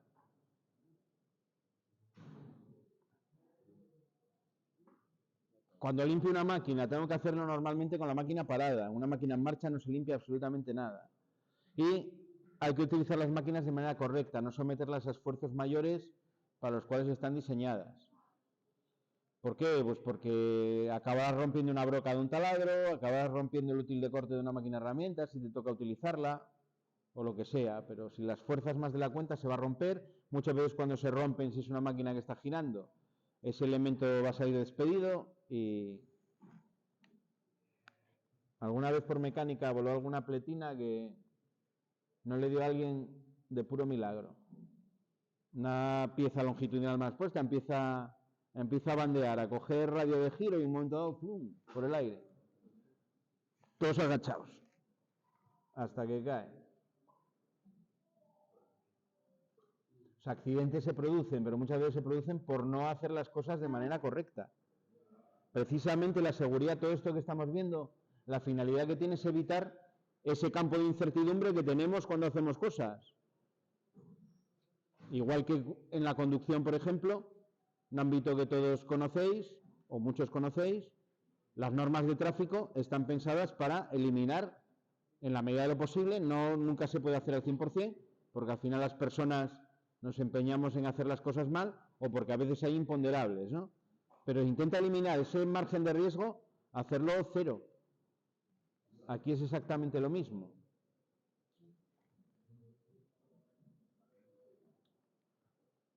Y por regla general, los accidentes de trabajo hoy en día se suelen producir porque el trabajador no está trabajando bien.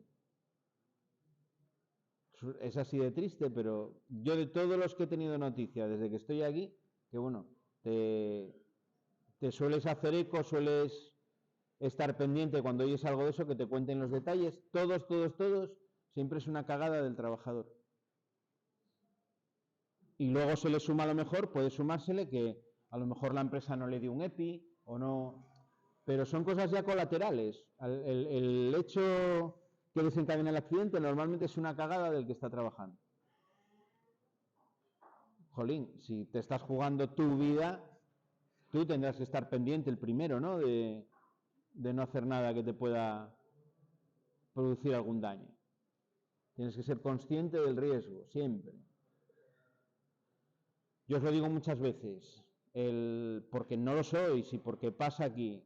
Voy a quitar el enchufe y estoy como siempre de cháchara con el compi y sin quitar el enchufe de la toma, destornillador y cable en la mano, plas, contacto y chispazo.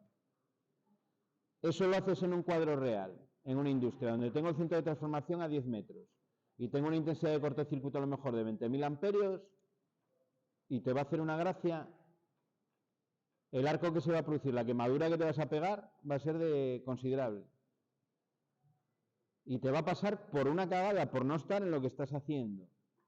Porque para trabajar en cualquier cosa hay que tener la cabeza en la tarea que estoy.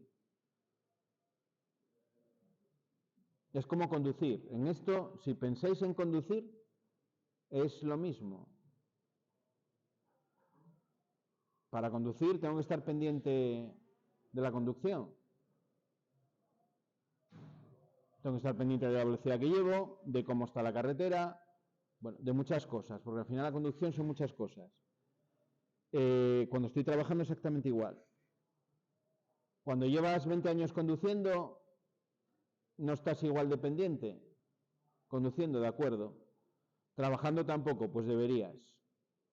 Porque es cuando empiezan a aparecer los accidentes. La gente que hace las cosas por costumbre, es cuando vienen los problemas.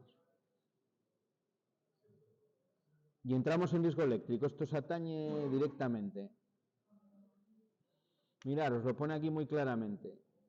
Trabajo sin tensión. Siempre que realices un trabajo sobre una instalación eléctrica, deberás hacerlo sin tensión, salvo algunas excepciones. Y la norma os deja alguna excepción. Para la operación de supresión de la tensión, primero deberás identificar perfectamente la zona de la instalación sobre la cual vas a trabajar y después utilizar las 5 operaciones siguientes, comúnmente denominadas 5 reglas de oro. Las 5 reglas de oro. Y los trabajos sin tensión, ¿vale? La supresión de tensión es un trabajo en tensión. Hasta que yo no he quitado la tensión completamente, consideramos que estamos trabajando en tensión. De ahí que en ese procedimiento hay que llevar los EPIs asociados con un trabajo en tensión. ¿Cuáles son las 5 reglas de oro? Desconectar la parte de la instalación sobre la que vas a trabajar de todas las posibles fuentes de tensión. Esta operación generalmente consiste en abrir los interruptores correspondientes. El estado del interruptor debe ser claramente identificable. Todas las posibles fuentes de tensión es una frase importante. Si estáis, por ejemplo, en un centro de transformación, la tensión me puede llegar por el primario del transformador, pero me puede llegar tensión también por el secundario del transformador. Cuando se va a hacer una intervención en un transformador, tengo que desconectar la parte de media tensión, pero me tengo que desconectar también completamente de la parte de baja tensión. Si alguien está con un panel solar vertiendo energía a la red, esa energía me va a llegar por baja tensión, el transformador la va a transformar en media tensión y voy a tener los 20.000 voltios o 24.000 voltios en el primario, exactamente igual que si lo tuviese conectado a la red de media. Por eso os dice todas las fuentes, ¿no? Todas las posibles fuentes de tensión. En un cuadro industrial, por ejemplo, normalmente estamos trabajando, una vez que ya he salido del centro, que estoy en la instalación de baja, son líneas en punta, ¿no? Que se llaman, que tienen una única alimentación y luego tienen diferentes derivaciones o puntos de utilización. En ese caso, cortando aguas arriba, ya me aseguro de que corto todo, ¿no? Y no tengo problema. Ojo, porque los condensadores, en un momento dado, un condensador conectado a la red, si tengo una batería, también puede meter tensión. Entonces tendría que tenerlas todas desconectadas. Bueno, eso sería primero, desconectar todo. Para desconectar, ¿con qué desconectamos? Pregunta, es una chorrada, pero...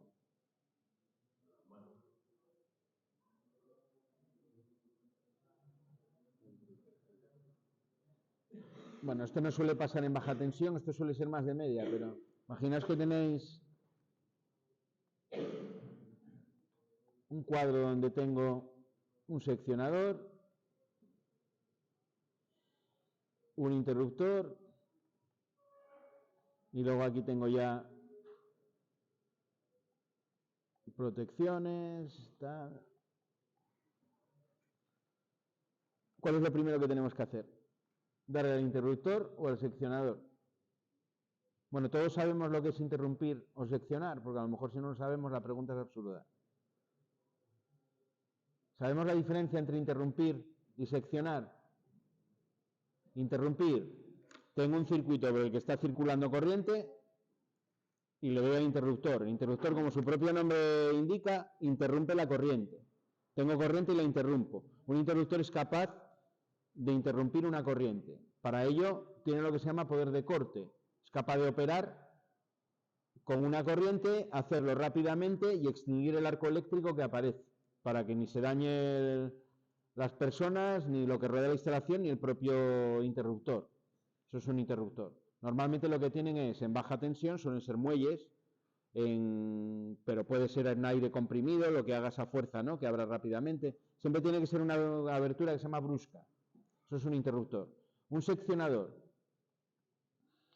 Seccionador es un dispositivo. Seccionar consiste en separar unos contactos o dos puntos en tensión suficientemente para que no asegurarme que aguas abajo no hay tensión y que no se pueden transferir tensiones de la entrada a la salida.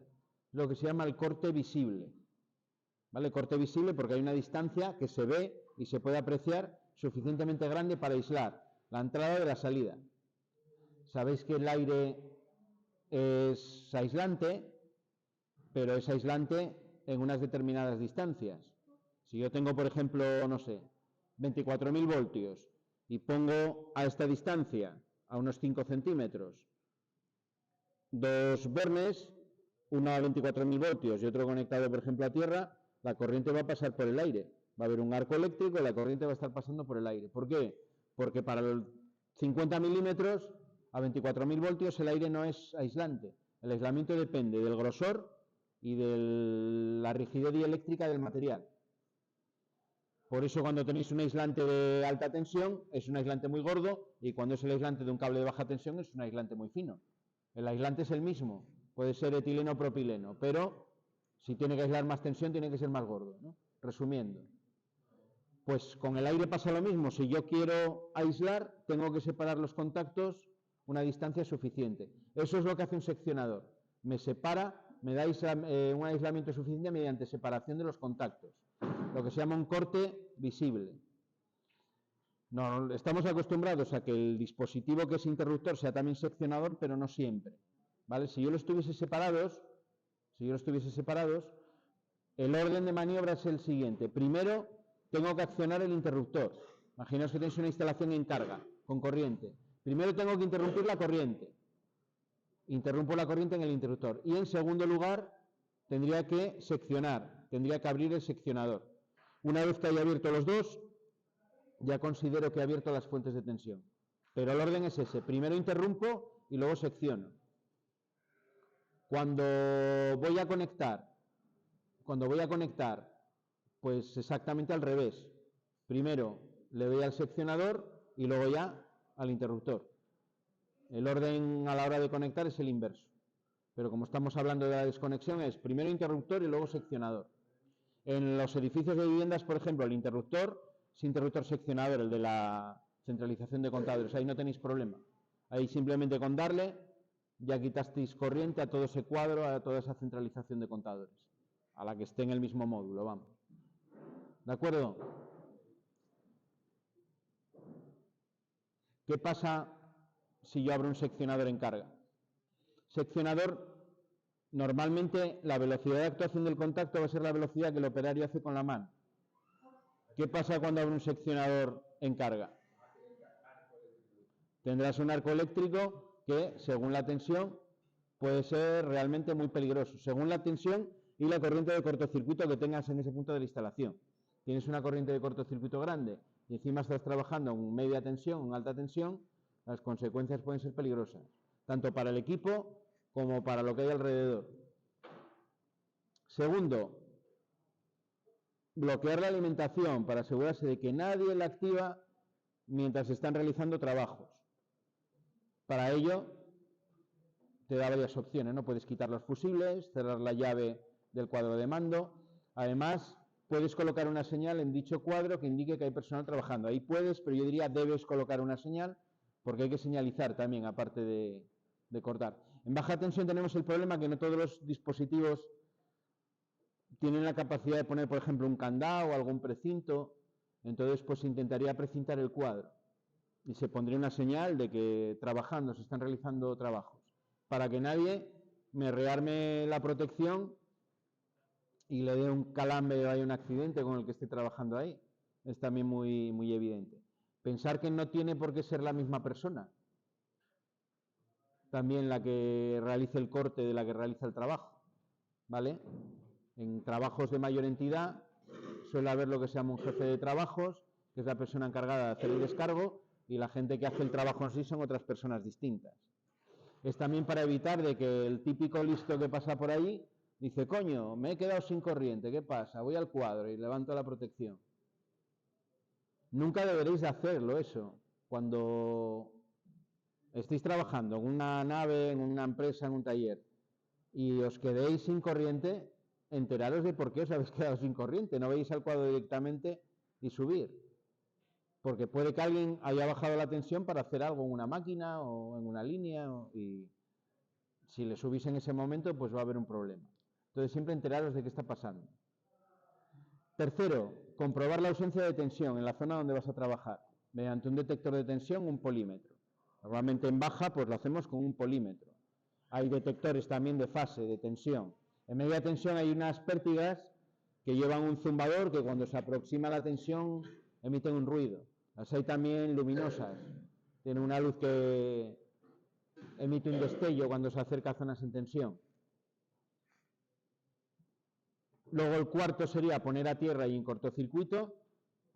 Eso en baja tensión muchas veces no se puede hacer. En media tensión siempre hay que hacerlo. Poner a tierra y en cortocircuito es que las aguas abajo del seccionador y del interruptor, lo que hago es unir las tres fases entre sí y a tierra.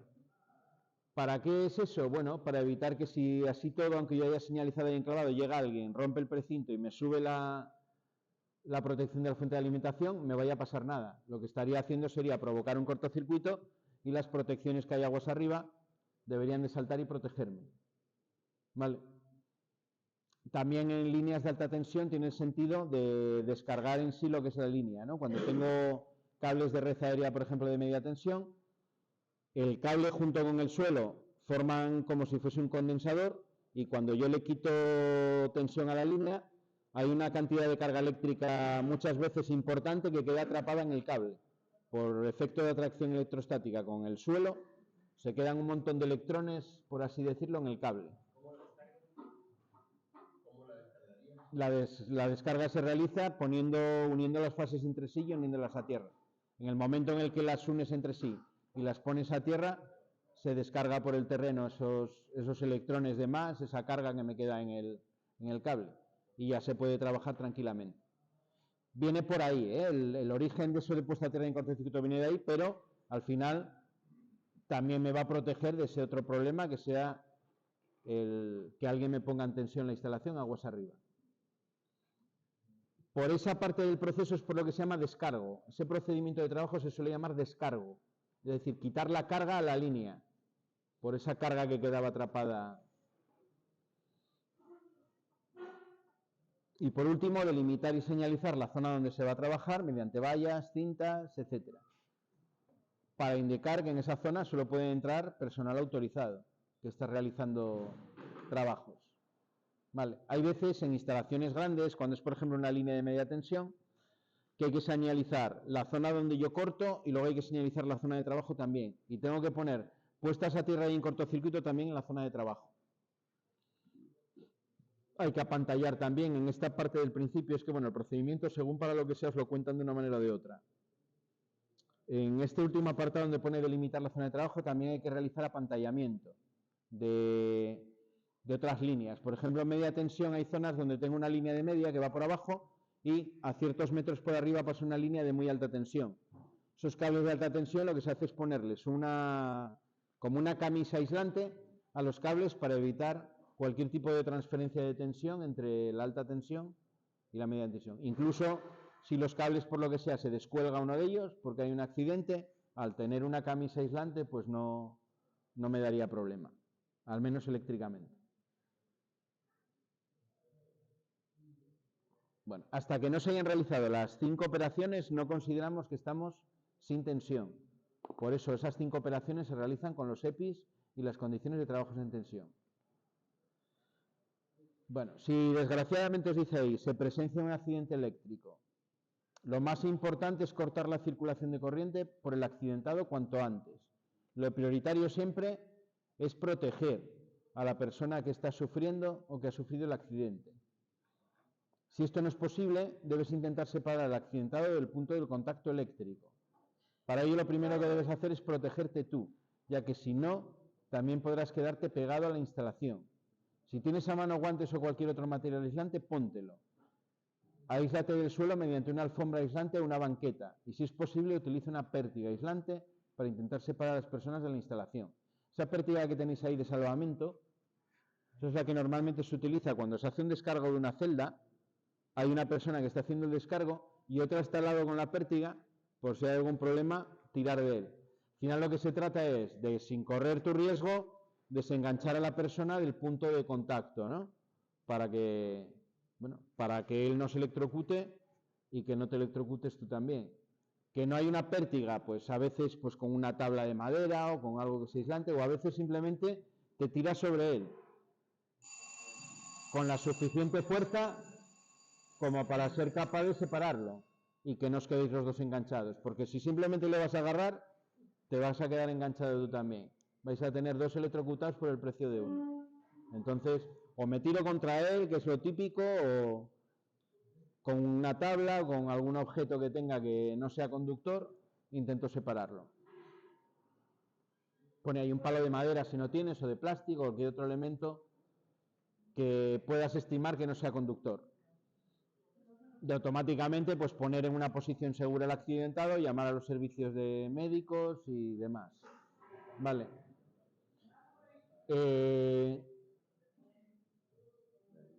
Bueno, una cosa es decirlo ahí, otra cosa cuando te pase, si os pasa, a ver si actúa uno con la debida rapidez.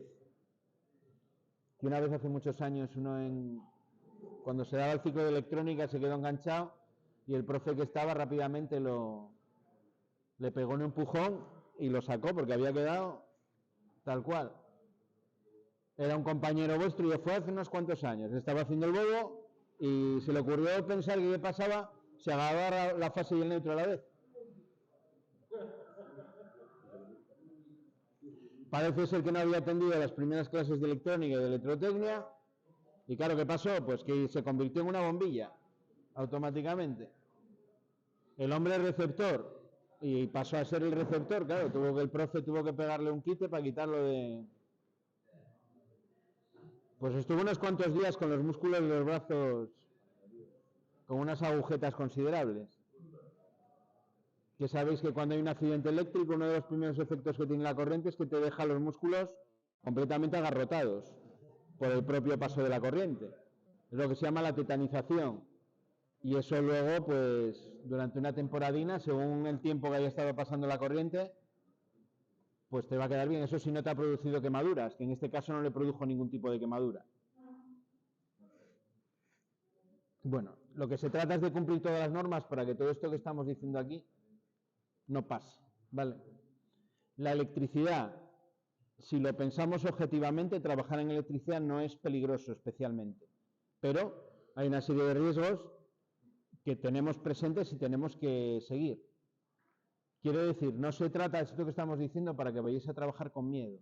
No se debe de ir a trabajar con miedo, pero sí con la conciencia de lo que estoy haciendo en cada momento. Si tengo esa conciencia de lo que estoy haciendo, el margen de riesgo está siempre controlado y no va a pasar absolutamente nada. Bueno, más cosas para acabar, a ver si lo podemos acabar ahora rápidamente. Incendios de tipo eléctrico. Bueno, los incendios de tipo eléctrico. La causa principal, aunque en todos los medios de comunicación os digan siempre, el origen del incendio fue un cortocircuito. Vale. Puede haber un incendio por un cortocircuito, pero lo más usual es que haya un incendio por una falsa conexión o por una mala conexión, suele ser lo más habitual. Las conexiones que están flojas hacen contacto por momentos o hacen un contacto con un paso de la corriente en una sección muy pequeña, producen calentamiento y esos calentamientos al final pueden derivar en un incendio. Hay veces que esa derivación que se produce, o si se produce una derivación, el diferencial va a detectar, pero hay otras veces que si es una mala conexión, pues el diferencial no se entera, porque simplemente es que he reducido el paso de la corriente. ¿Cómo se evitan ese tipo de situaciones? Apretando las conexiones. Cuando vimos el tema de mantenimiento que una operación habitual anualmente es apretar tornillos en una instalación. Los tornillos por su propia construcción se aflojan. Al estar haciendo fuerza longitudinalmente, principio de acción-reacción están sufriendo una fuerza igual en sentido contrario, que tiende a hacer que se desenrosque. Entonces, bueno, pues hay que apretarlos, es lo que hay que hacer. ¿Qué problemas o qué otros problemas tenemos con los incendios? Pues bueno, a veces hay cortocircuitos también que me pueden producir incendios, sí, pero bueno, el cortocircuito ya vimos que es algo improbable, ¿no? Puedo tener también un incendio de origen eléctrico debido a que haya caído un rayo y que me incendie la instalación, que produzca algún tipo de incendio también. Sobre todo eso se da más en media tensión. Los incendios en subestaciones, por ejemplo, o en centros de transformación, suelen ser muchas veces por caídas de rayo. Tenemos el problema de que los aceites minerales que llevan los transformadores queman de maravilla, queman que da gusto. Entonces, cuando tienes un incendio en una de esas instalaciones, normalmente va a ser imposible de extinguir. Lo que hacen los bomberos en ese caso es cerrar, que queme todo y cuando haya quemado, bueno, cortas, ¿no?, en la subestación entradas y salidas, pero tienes que esperar a que queme y luego ya intentar, igual que cuando quema una instalación de combustibles o cosas por el estilo. Hoy en día, ya en este tipo de instalaciones que suelen ser lo que se llaman blindadas o cerradas, el método habitual que se utiliza para evitar eso es el CO2. Los transformadores están en una cámara y si los detectores detectan un incendio, lo que se hace es llenar de CO2 el hueco del transformador. Con lo cual, al no haber oxígeno, el incendio se extingue automáticamente. El CO2 no quema o no produce la reacción, en este caso, del fuego, con lo cual se extinguiría. Es un problema porque si eres un operario y estás dentro, pues o escapas rápidamente o vas a tener un serio problema porque el incendio se va a extinguir, pero no vas a poder respirar. Es el pequeño inconveniente que tiene.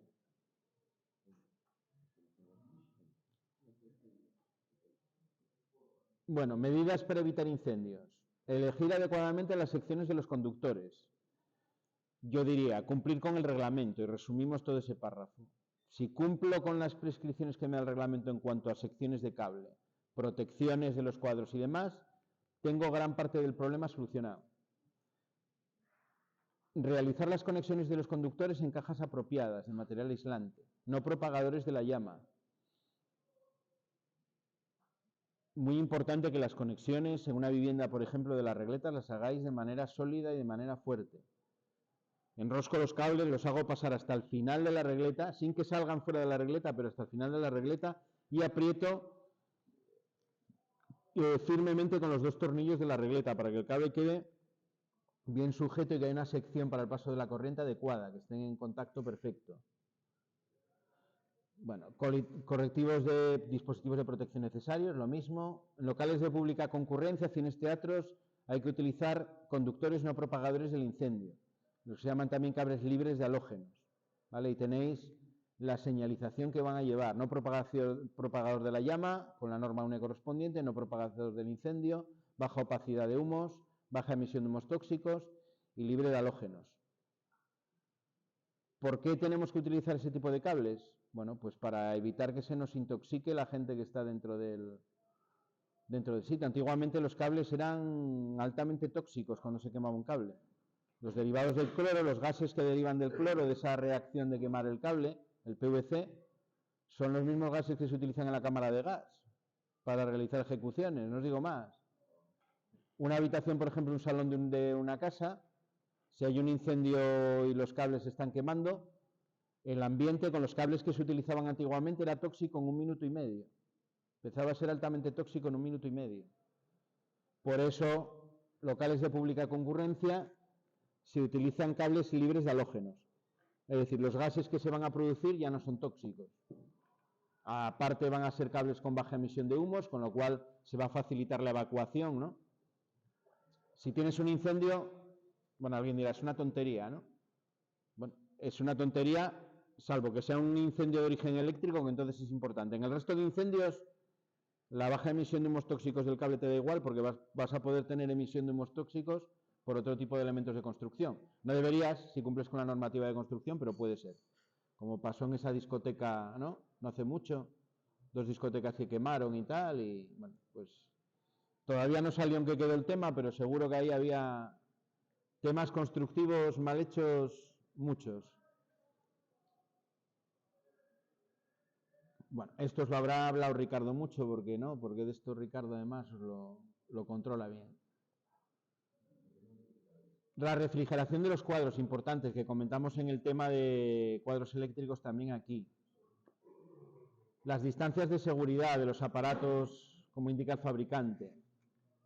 Seguir las clasificaciones de locales de riesgo del reglamento. Si tengo un local de incendio y explosión, pues tengo que poner material para atmósferas EX. Todo eso hay que cumplirlo. Por eso os decía, el resumen podría ser cumplir el reglamento de baja tensión. Cuando la instalación se encuentre ya en funcionamiento, no sobrecargar ninguna toma de tensión. Lo de los ladrones, esos que se van conectando unos en otros, eso hay que evitarlo totalmente. Vamos, de hecho no se debería hacer, aunque todos al final lo hacemos, pero no se debería hacer. Revisar periódicamente el estado de las conexiones, comprobar el correcto funcionamiento de los dispositivos de protección. Por eso tengo el botón de test del diferencial, y etcétera.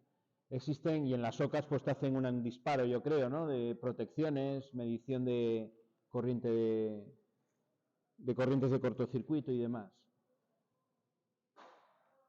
En el caso de que ya se haya producido el incendio, no utilizar agua para apagarlo.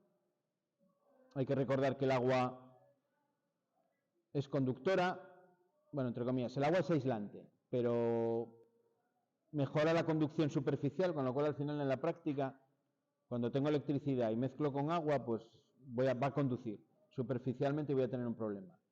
Solo conseguirás agravar la situación. Por eso no es buena idea llegar con un cubo de agua y echárselo a un cuadro eléctrico, no es buena idea. Utilizar el extintor indicado para fuegos eléctricos e intentar desconectar el interruptor automático.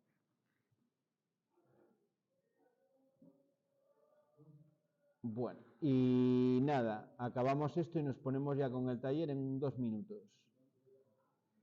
Señalización de seguridad. Esta ya la visteis seguro en FOL. Los colores tienen un significado que hay que saberse. El rojo es prohibición, el verde suele ser primeros auxilios, el amarillo peligro o una advertencia de cuidado, el azul es obligación y lucha contra incendios suele ser rojo. El color y la forma, en este caso. Los colores, por otra parte, suelen ser muy parecidos a los de la circulación, ¿no? De las señales. Por eso es fácil acordarse. Los colores y en algunos casos las formas. Por ejemplo, en el tráfico, el triángulo es el que significa peligro. Aquí también se utiliza el triángulo como peligro. Pero el color que utilizamos aquí en todo este tipo de señalización para el peligro suele ser el amarillo en fondo y el dibujo, las letras en negro. ¿Vale? Negro sobre fondo amarillo suele ser siempre asociado al peligro.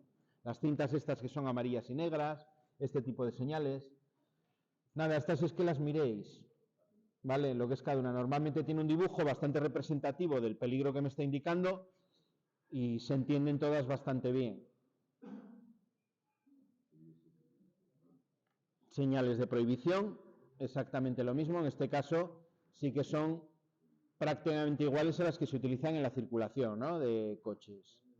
El círculo rojo, fondo blanco y la línea de prohibición esa que cruza de color rojo. Y nada, os pone también dentro un dibujín que os da una idea de lo que se está prohibiendo. Las de obligación, que son las que os decía antes que vemos en las obras a la entrada, normalmente me dicen todos los EPIs que tengo que llevar y pues muchas veces tenéis un montón de ellas, ¿no?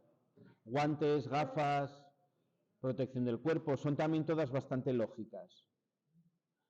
Las señales que me avisan de dónde están los equipos de lucha contra incendios, esos cuadrados sobre fondo rojo, que también son todos fácilmente interpretables, el teléfono, el extintor, la escalera, la manguera, las flechas, ¿no? Que hay que seguir para llegar a donde está el equipo. Esas flechas me indican dónde está el equipo. Y luego las de salvamento socorro, las que van normalmente asociadas a las salidas de emergencia, de socorro y demás. ¿Vale? Dónde tengo los equipos de primeros auxilios, las camillas. Y con eso ya terminaríamos la parte de seguridad, lo que sería el tema 9. Tenéis aquí en el Classroom estas mismas hojas, estos mismos apuntes, es que le peguéis una lectura y le echéis un vistazo. El viernes hacemos un test en el ordenador que tendrá preguntas de aquí y tendrá alguna preguntilla con algunos dibujos de estos de los bloques del PLC, los que vimos después del logo, algunos comparándolos con bloques del logo y... El viernes no es María Auxiliadora. María Auxiliadora...